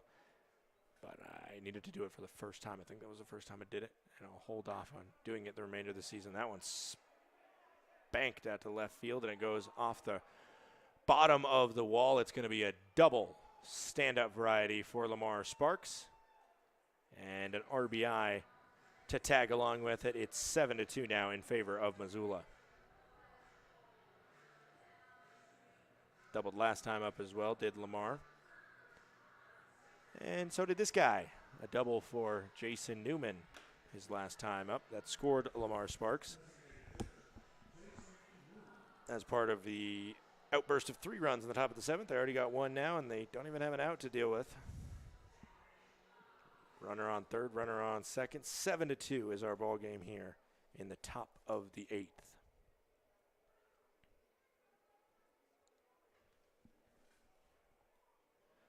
Pitch comes in, foul ball over near the Range Riders dugout. Count goes to 0-1.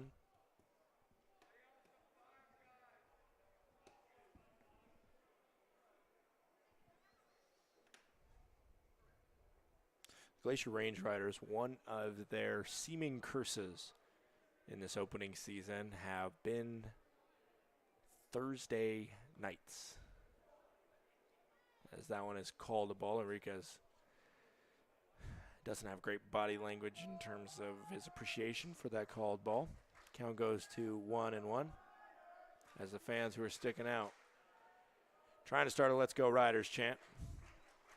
And I think everybody in attendance was agreeing with it and chanting along. Foul ball, 1-2 now. No outs. Runners on 2nd and 3rd. 7-2 ball game here in the top of the 8th. No outs for Jason Newman. I mentioned the Thursday curse. Currently, the Range Riders are 0-5 all time on Thursdays. That has been one of the situations that has pained them the most in terms of franchise history. Never winning a game on Thursday. That is a tough stat to have. That one's forked out over the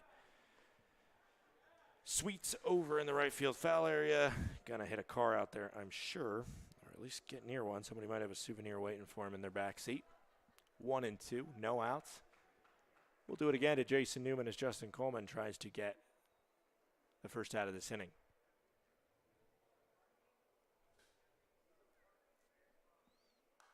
Another foul ball of the similar variety. Out of play over that right field foul area. 20 pitches thrown by Justin Coleman. 0-5 all time on Thursday nights, and they would move to 0-6. Another thing to look at, and this is, a stat that makes sense. You typically lose games in this situation, but when trailing after the 7th inning, which is where we currently are, they are 1-20. Another foul ball. And when trailing after the 8th inning, they're also 1-20. When trailing after the 6th inning, however, the Range Riders have an 0-17 record.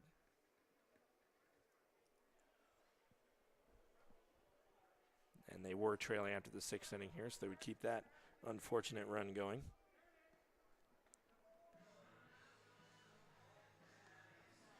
Pitch misses. Count goes to 2-2 now after Newman just fouling off those two-strike pitches. When the opponent scores first, which is what happened tonight, even though the Range Riders took the lead in the bottom half of the first inning, that one missed low. Now 3-2 for Newman. When the opponent scores first, the Range Riders are 4-16. And like I said, it has been tough sledding for them at home in the top of the first inning. All but 2 games here at Flathead Field, the opponent has scored in the top of the first inning. Some unfortunate, bewildering stats from this first inning. Newman slugs that one, but it's drifting foul. Got all of that one. I think if it was fair, it was gone.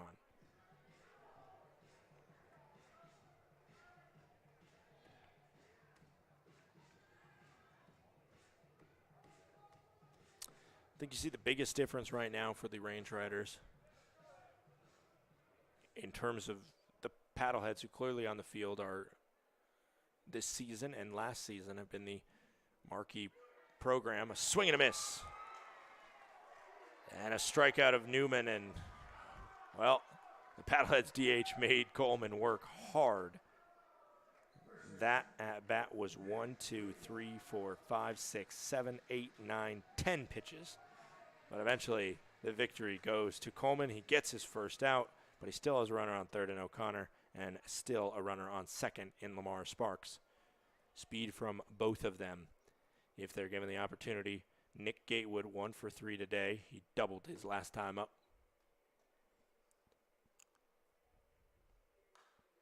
And that one's going to be a bloop into shallow left field. Coming in is Miller.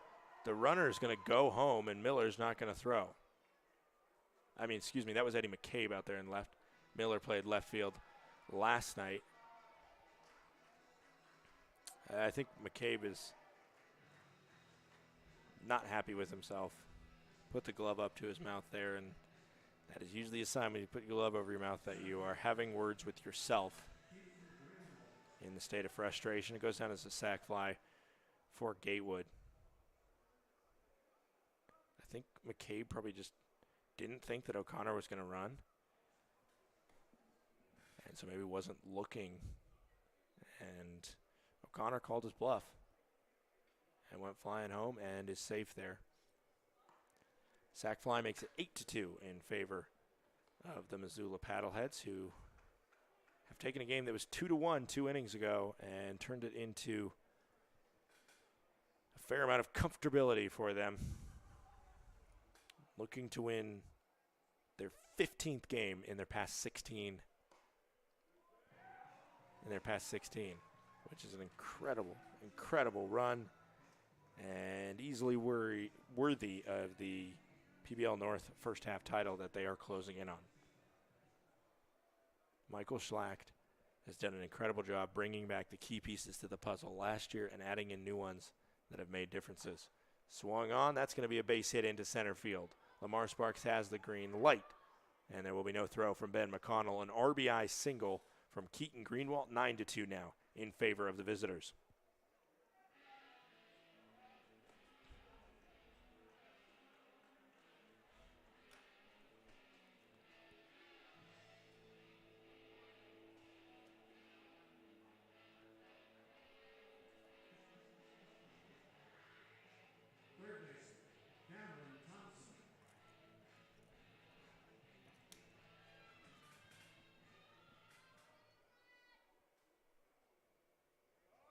Pitch will come in now to Cameron Thompson, who is 2 for 4 tonight. 9-2 is the score here with Greenwald on first after the RBI single from him. First pitch is in the zone, called strike. Count now 0-1. 10:38 local time. If you are the Coleman family or anybody else watching from the East Coast, I continue to give you props for sticking through. I mean, we have right around 100 viewers still, which baffles my mind. We lost a good amount during that delay. This one's floated out to center field. McConnell should have a beat on it. Backpedaling to his right and making the play for out number 3. 3 runs across, however, for Missoula. They make it 9-2 as we head to the bottom of the 8th.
Back here, bottom of the 8th inning. Ryan Cash, the man to lead off the frame. The bottom half frame. 9-2 is our score. Ryan Cash today 0 for 2.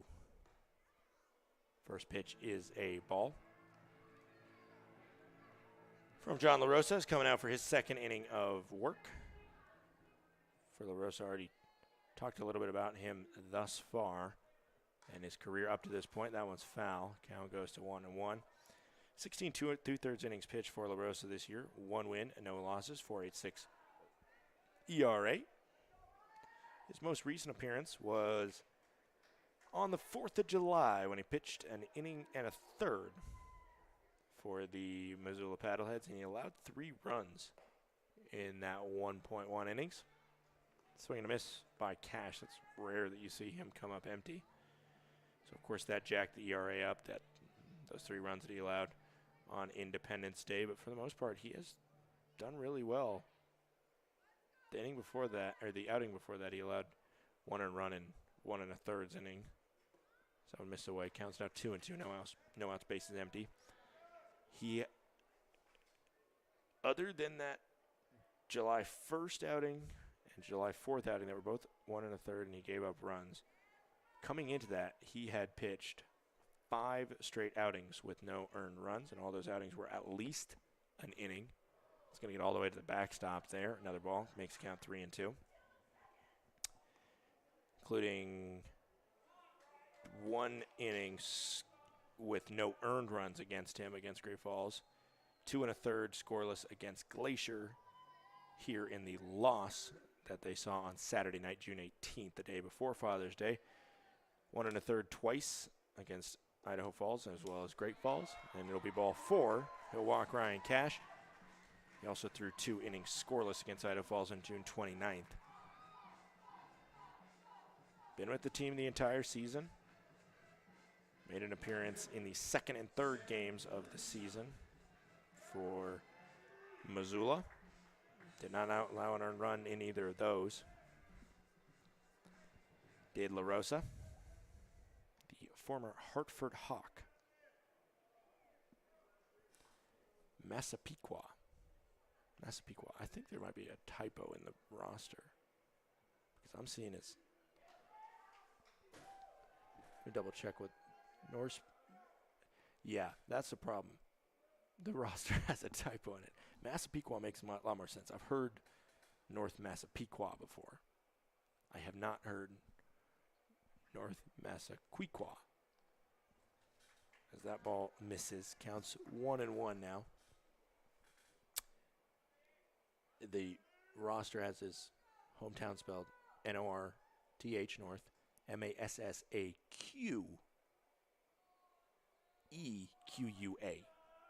Massapequa. But there's no Q, there's no U after the first Q, which that's a rule. You got to have a U after the Q. Everybody knows that.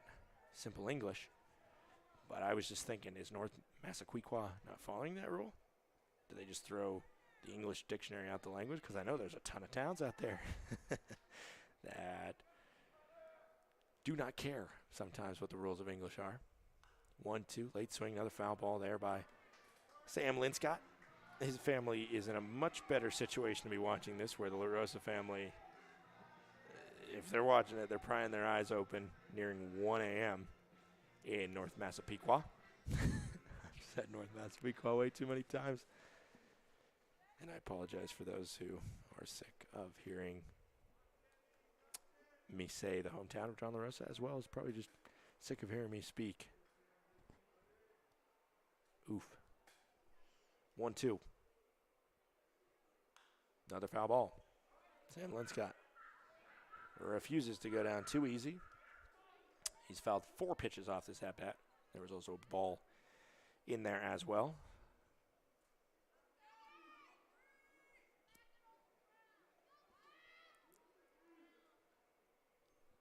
Some kids out past their bedtime on this. Well, I mean, their bedtime is subjective, up to their parents. That one's just smacked, and it's going to be a chance for a hit. O'Connor fields and throws, and it is in time. It does advance the runner to second. That was just a push play, another late swing. That was really a check swing there, but got enough contact on it to get it all the way to O'Connor. He was shaded closer to second base.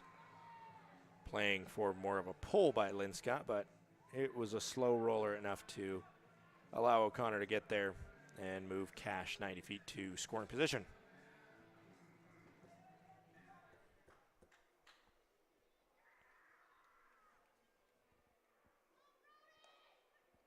Now Brody Wofford comes in. Out of the 4 hits today, he has half of them, 2 for 2, but he sees a strike there. Count goes to 0-1. He has a couple words with the umpire, thinking that one was low likely. Umpire disagreed. And the umpire gets to say what's official. 0-1 with 1 out. Runner on second and Cash. That one hits the zone. And Wofford again. Shaking his head at the call. 0-2 now. I mentioned plenty of times throughout the broadcast, first of all, Nick Hogan and the dugout and the players' disagreements with the umpires this series, especially last night in that first inning. That went off. Definitely saw some chatter on social media, actually, in the post-game graphic as well. As Joe List said yesterday, it is a thankless job. The best option is that people don't know who you are. You're rarely going to get a pat on the back.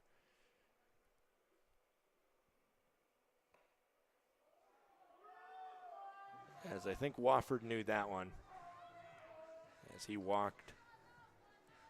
started his walk to the dugout before the strike 3 call was made.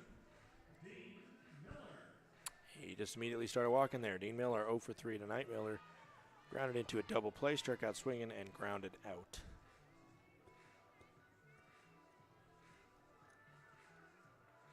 In this series, you are seeing what makes this Paddlehead squad so good. First of all, an offense with enough pop to get the job done. Sometimes they have these outbursts, and we've seen them in the last couple innings. That's a swing and a miss. The pitch does get by, so a wild pitch will advance the runner 90 feet. But the swing and a miss puts Dean Miller behind 0-1. But the bullpen for this squad,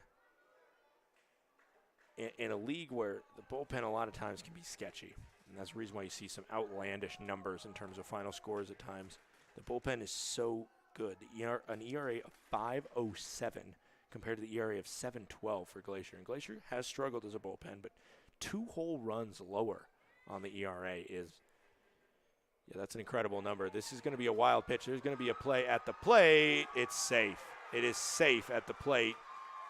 As I mentioned, the area behind the backstop there, but Ryan Cash just too fast. That one gave a fortunate bounce for the catcher Perez, but just not enough, and one ekes its way across on the wild pitch. Again, either one of those maybe gets called as a pass ball. I don't know for sure. I think my gut instinct was just that they were going to go as wild pitches, so that's what I put them as. 9-3 is our score after Cash drags himself across by way of the gritty way. A walk, a ground out that allowed him to advance to second, and 2 balls that somehow got past the pitcher, whether wild pitches or pass balls. That one will miss now. Count is 2-1. 2 outs here to Dean Miller. No chance for an RBI unless he puts one over the fence, which he can do. He's the first choice for the Glacier coach, Nick Hogan, in the only knockout round that they've played this year. 2-1. Missing. Now 3-1 for La Rosa versus Miller. More of the stats from this Paddleheads pitching staff. A whip that's about 1.57 compared to one that's at 1.9 for Glacier. And if you don't know what whip is, it's walks and hits per innings pitched.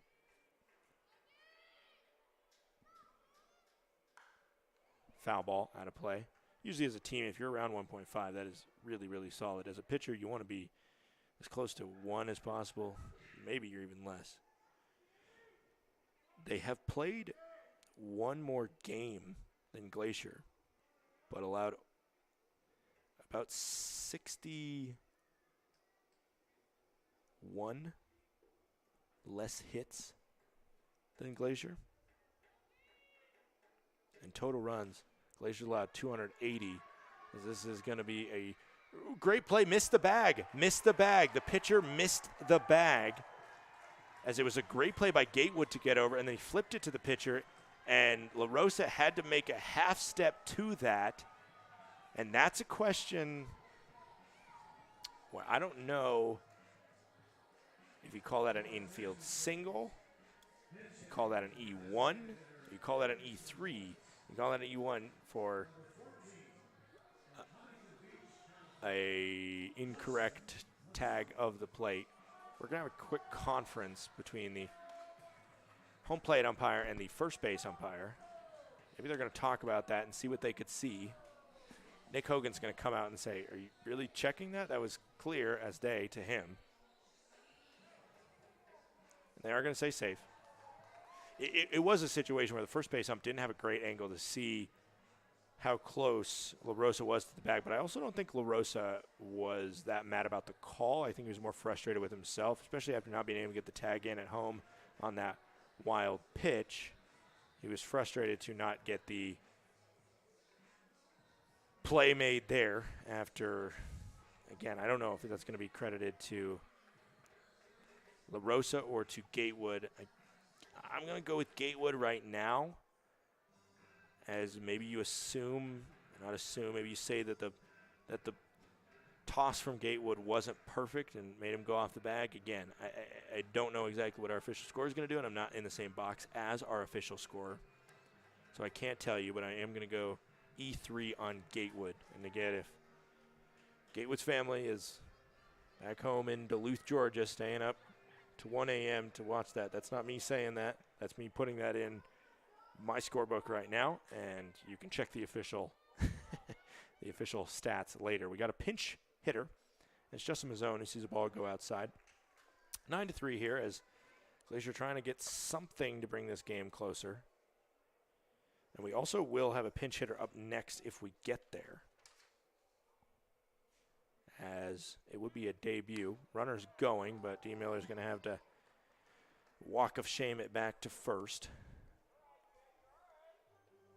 It would be a first ever at-bat for John Pardue. Pardue can play infield, he can play catcher. We have not seen him.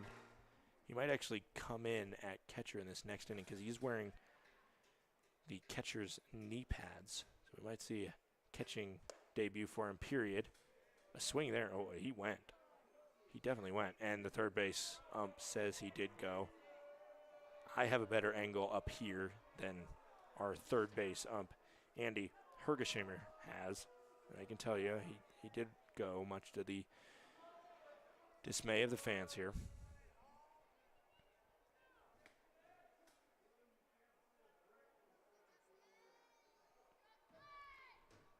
One-two with 2 outs coming in. It's going to be hit, and it's right to short. The throw for the fielder's choice out is successful, so it will be 6-4 in the pinch hit at bat. And we head to the 9th, 9-3 in favor of the Paddleheads.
back here. And the first pitch into the new catcher with a pinch hitter. New pinch hitter is Jared Akins.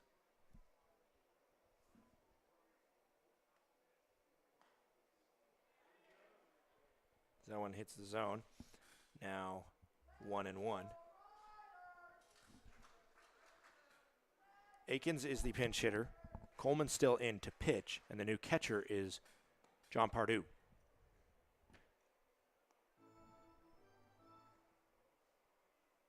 Pardue making his professional debut. So for those who are staying awake in Georgia, I already mentioned those on the East Coast that might be sticking this one through, to the Pardue family who just saw their son catch a swinging strike as the count goes to 2-2. Congratulations to them. Watching Pardue step out on a professional baseball diamond for the first time and catch a strike three, looking there for out number 1. Tell you more about Pardue in a second. Just need to take a second to put in the changes there. Usually you just see a pitching change sometime at an inning break, but sometimes they throw it all on you at once, except for the pitching change. So let's talk about John Pardue a little bit. Just finished up his collegiate career at the Division II level with Columbus State University. And that is not Columbus in Columbus, Georgia. Columbus, it is. Spoiler alert, it's Columbus in Columbus, Georgia. It's not Columbus, the first Columbus you probably think of, unless you're from Columbus, Georgia. Columbus, Ohio, the state capital where Ohio State University is located. This one is in Columbus, Georgia, like I just said. He played 4 seasons for the Cougars and had great numbers for the D2 school, competed in the Peach Belt Conference. 333 batting average over his 4 seasons. 1-2 is the count now. To Cameron Willman, who's 1 for 3 today. Skips in the dirt. The reason that he has a connection here, of course, is he had long and successful summers, 2 summers in a row, 2 seasons in a row, with the exception of the 2020 COVID summer in the Sun Belt League, that is owned by the same owners as the Glacier Range Riders. This one's hit out in the gap. It's going to get down. It's going to bounce twice and then hit the wall in a stand-up double from Cameron Willman.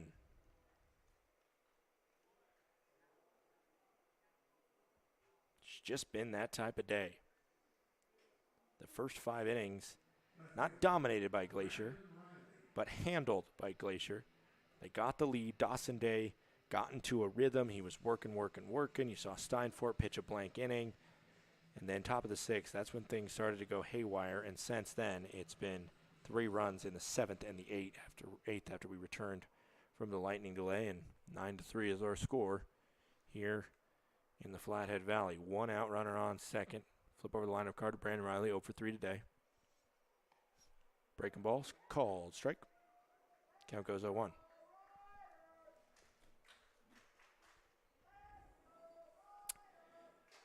The catcher Pardue, tell a little bit more about him. I mentioned Sun Belt League, and not only are the owners of this team also the owners of the Sun Belt League, so they know him from that. That's how Nick Hogan got linked up with the team, as this is going to be a base hit, a green light, and a throw that does not come home. RBI single from Brandon Riley. Seems like both sides right now kind of just going through the motions and just trying to let this one finish out. I mean, not necessarily from them, but in general, the body language from both sides, it is just get up. And everybody, of course, all the batters just trying to improve their stats and make sure that their stats continue to soar up here. You don't want to just you can't. There's no kneeling on the play like there is in football, where you can just take a knee and run out the clock. You have to get out, and much easier kind of said than done. The runner is not being held on first. And we're not at the point where we see the sportsmanship level that we saw early in the season when there was a couple blowout wins by Glacier, especially when they were down in Colorado Springs. Not when it was at this point, but they got to extreme games where they were up by around 20 runs. And there would be clear scoring. They could have easily put more runs across, and the stop sign was put up at third. So clearly we don't get there as the green light was put on, but it wasn't an aggressive kind of cranking of the shoulder from the third base coach, Jeff Lyle. But it is a base hit there for McLean O'Connor. Moves to 3 for 5 on the day.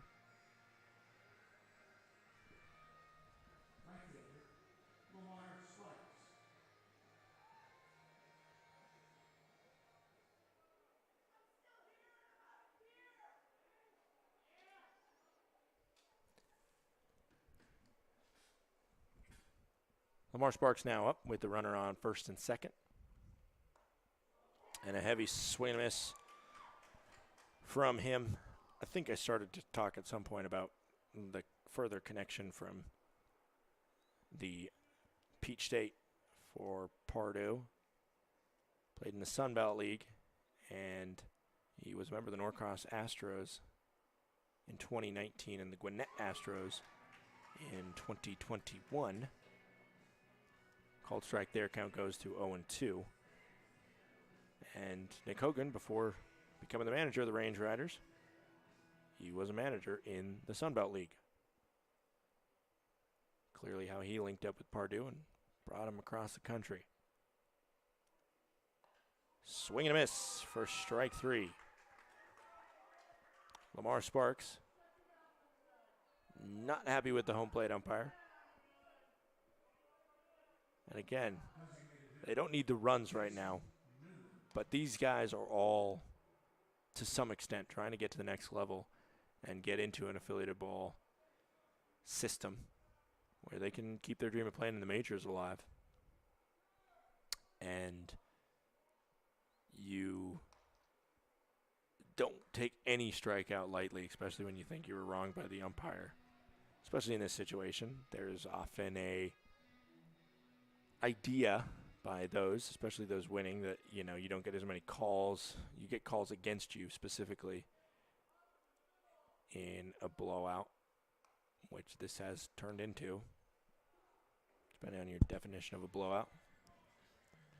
Clearly further apart than the first game of the series, which is the one where Joe List, the comedian, suited up for and was ready to play in a blowout. I don't know if 7 runs would cut it, but it's been a 7-run margin in both last night's game and currently is a 7-run margin here. It's going to go to 3-0 on Jason Newman, who hasn't got a good pitch to hit thus far. Mosquitoes are out once again, just like last night, and bugging the heck out of me. 3-0, 2 outs. 10-3 here in the top of the ninth. Swing and a miss there. Green light on 3-0 for Newman. I don't know. I don't have the full unwritten rule thing, but I think swinging on 3-0 up 7 runs. If you make contact with it and hit a home run on that one, I think, again, I don't have the whole rule book, but it was just kind of unexpected at this point. That one misses. It'll be a walk. And Newman will take his time getting down to first base. 11:06. We are past 1 p.m. on the East Coast. We were past 10 p.m. on the West Coast. And we are at 11:06, as I just said, in the Mountain Time Zone. Close to the coast of Flathead Lake here.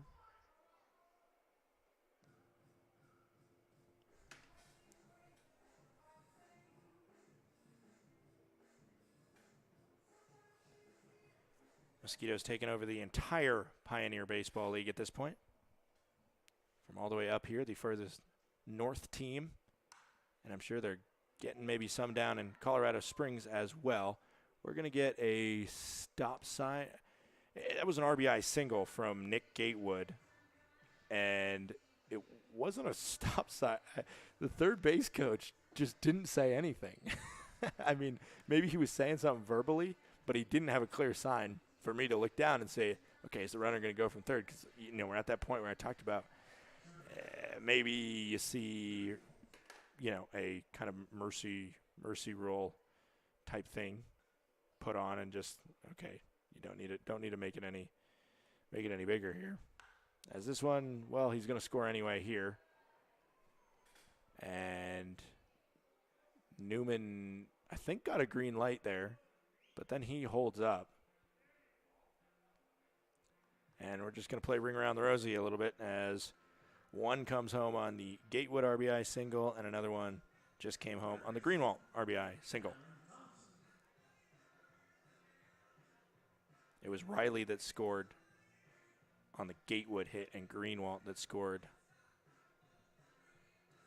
on the O'Connor that scored on the Greenwald hit. I don't know what I'm saying. It's late here. Finding a way to survive. 12-3 is our score here in the Flathead Valley. That one misses. As I'm going to have to stick my head out the window to see if there's warm-ups going on. There isn't. It's Justin Coleman's game or inning to finish out. He won't finish out the game. We'll see at-bats and a first professional at-bat from John Pardue to maybe highlight the bottom of the ninth. That would need a lot of highlights to bring this game back close. That one misses outside. Count is 2-0.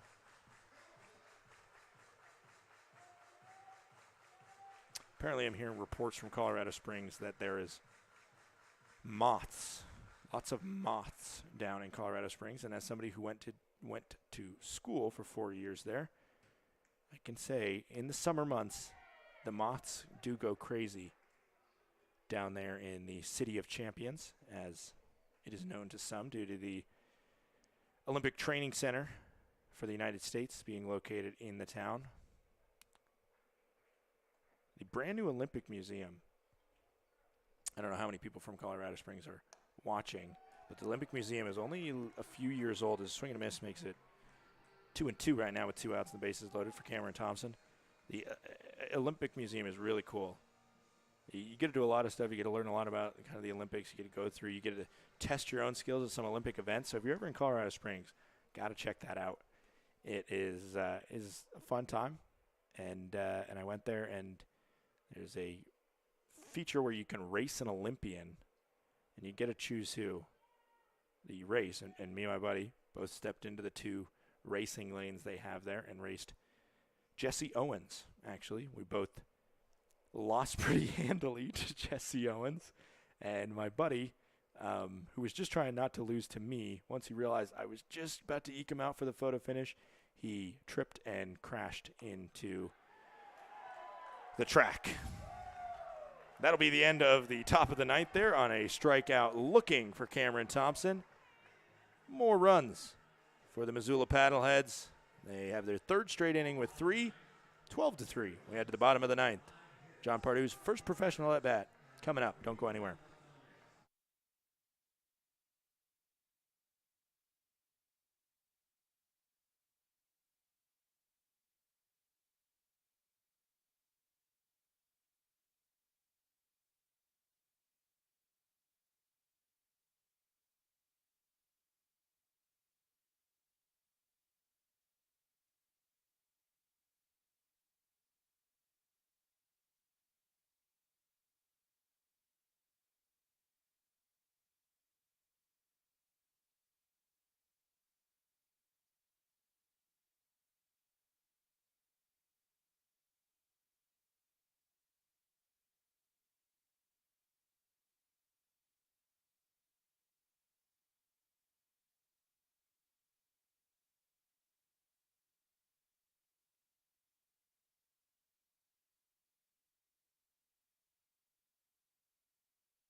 Perez is going to be back in the game at catcher after being pinch hit from Akins in the last inning.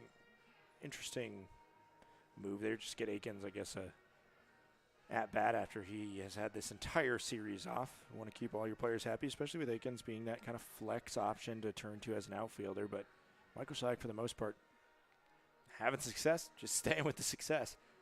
If it ain't broke, don't fix it, as they say. They do have a new pitcher, however, and it's number 20, Nate Boyle. Nate Boyle, for the current active players, he has the highest ERA, 13.5 mark in 2 appearances, just 1 1/3 inning pitched and 2 earned runs. So a great time for him with no pressure here to step up and just try and crank out a scoreless inning.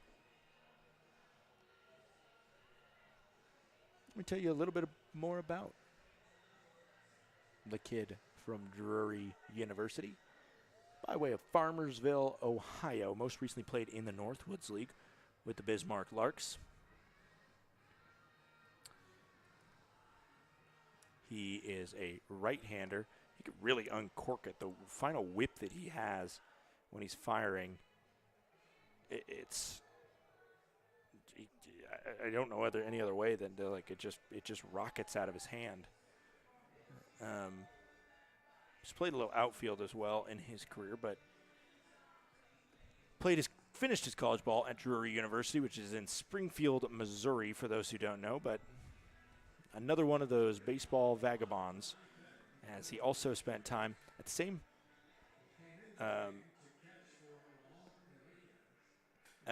He came in. Sorry, I'm getting a little bit distracted by the pinch hitter announcement, but Pardue came in last half inning as the catcher, and our PA announcer, Tony Hernandez, was just explaining that. Nate Boyle, as well, has pitched at Jackson State Community College, University of Toledo, and VCU. It's been all over. I mean, that's pretty much everywhere east of the Mississippi. And now he's west of the Mississippi. As first pitch that Pardue sees as a professional is in the zone for a called strike.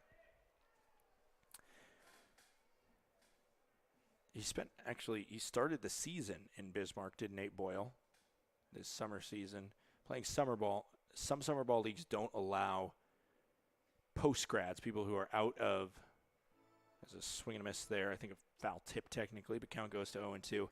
He doesn't allow, some leagues don't allow players that have used all their college eligibility to play in their summer leagues.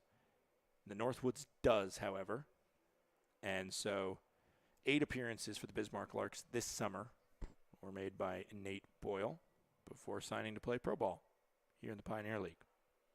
Not a bad setup for him, and he was really successful this summer for the Larks. A 3-pitch strikeout is the first result of Pardue's professional career. Eddie McCabe will now step up to the plate. 2 flyouts and a walk for him. In his career, in his college career, there wasn't a ton. We're going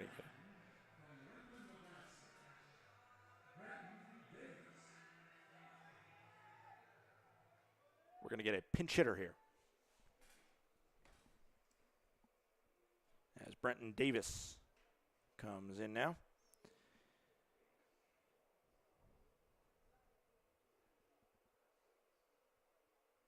For Eddie McCabe, who's 0 for 2.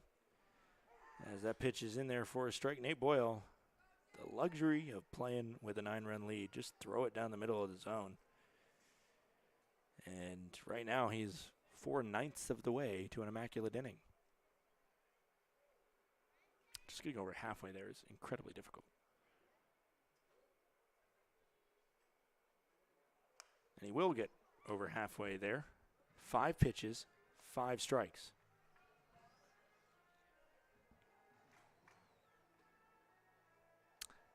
I think I started to say it wasn't his only summer in Bismarck. This start that he had in 2021, he also played with the Larks over the summer league, and then in 2020 during that COVID year when they had a bubble league with 3 different teams playing in the Bismarck facility, he played for the Bismarck Bull Moose.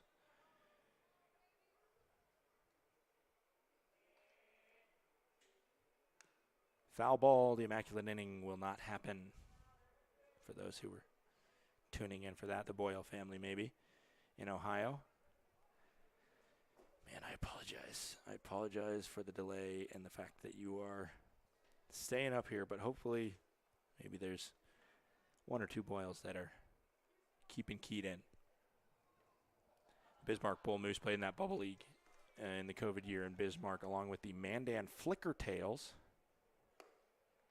which is a version of a chipmunk or a squirrel. That's what the logo was. Don't know specifically which one it was, but it was something along that side. And of course, the Bismarck Bull Moose. I mean, listen, clearly the moose, the moose is in the blood of Nate Boyle. Another foul ball. Count stays 1-2 with one out here.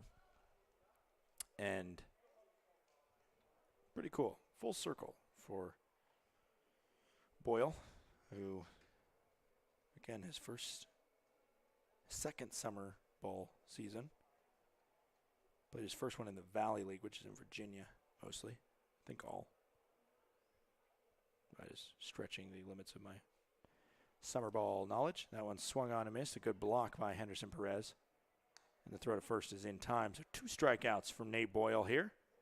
And Brant Broussard is the last chance. And it would be momentous if we were able to see some sort of comeback here. 9-run deficit, 12-3 here in the bottom of the 9th.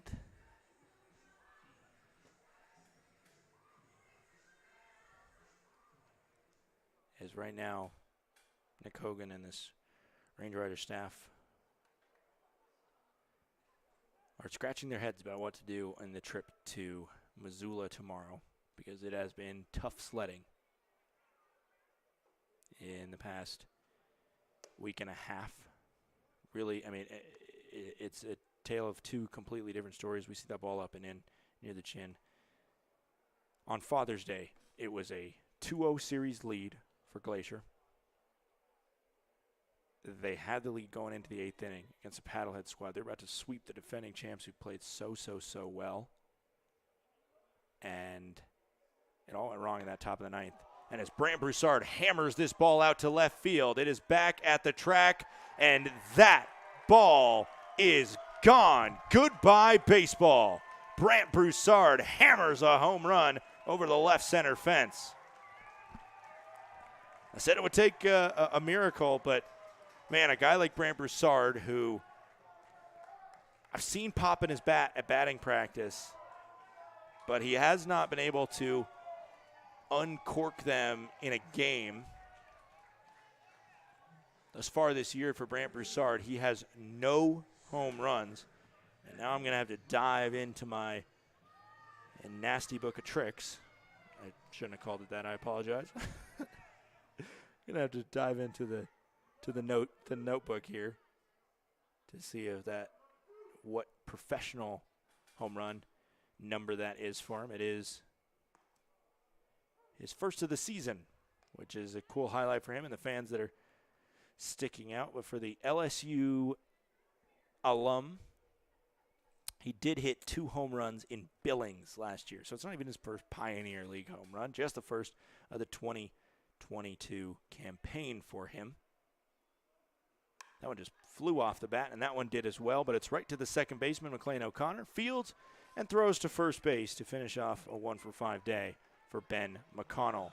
And that does it for this contest tonight. 12-4 is our final score in favor of the visiting Missoula Paddleheads. For the first time ever, the Range Riders have been swept in a series here at Flathead Field. So an unfortunate first ever. We have a lot of them here at Flathead Field, and not all of them are good, as their record at home on the season, the Range Riders, they are now 4-8 at their home field. The winning pitcher is Timmons. So I'll get you on the screen here so you can See me go through this final conclusion of our broadcast. Timmons gets the win. He threw 5 innings. Does Timmons get the win? Timmons does get the win. Yep. Sorry about that. Took me a second there. Timmons gets the win. 5 innings pitched for him. 2 earned runs against. 4 strikeouts and 2 walks. He exited the game after the 5th inning, and it was in the top of the 6th where the 2 runs came across for Missoula. And they finished off the rest of that outing with the lead as they continued to pour on the runs. 3 in the top of the 7th, 3 in the top of the 8th, and 3 in the top of the 9th. The losing pitcher, the man who was on the bump when that lead was given up, it was Brett Barnett. Barnett threw 1 inning and allowed 2 earned runs, 2 strikes, and 1 walk. There is no save that will be issued, but you got to tip your cap to the trio of closers or of relief pitchers for the Missoula Paddleheads.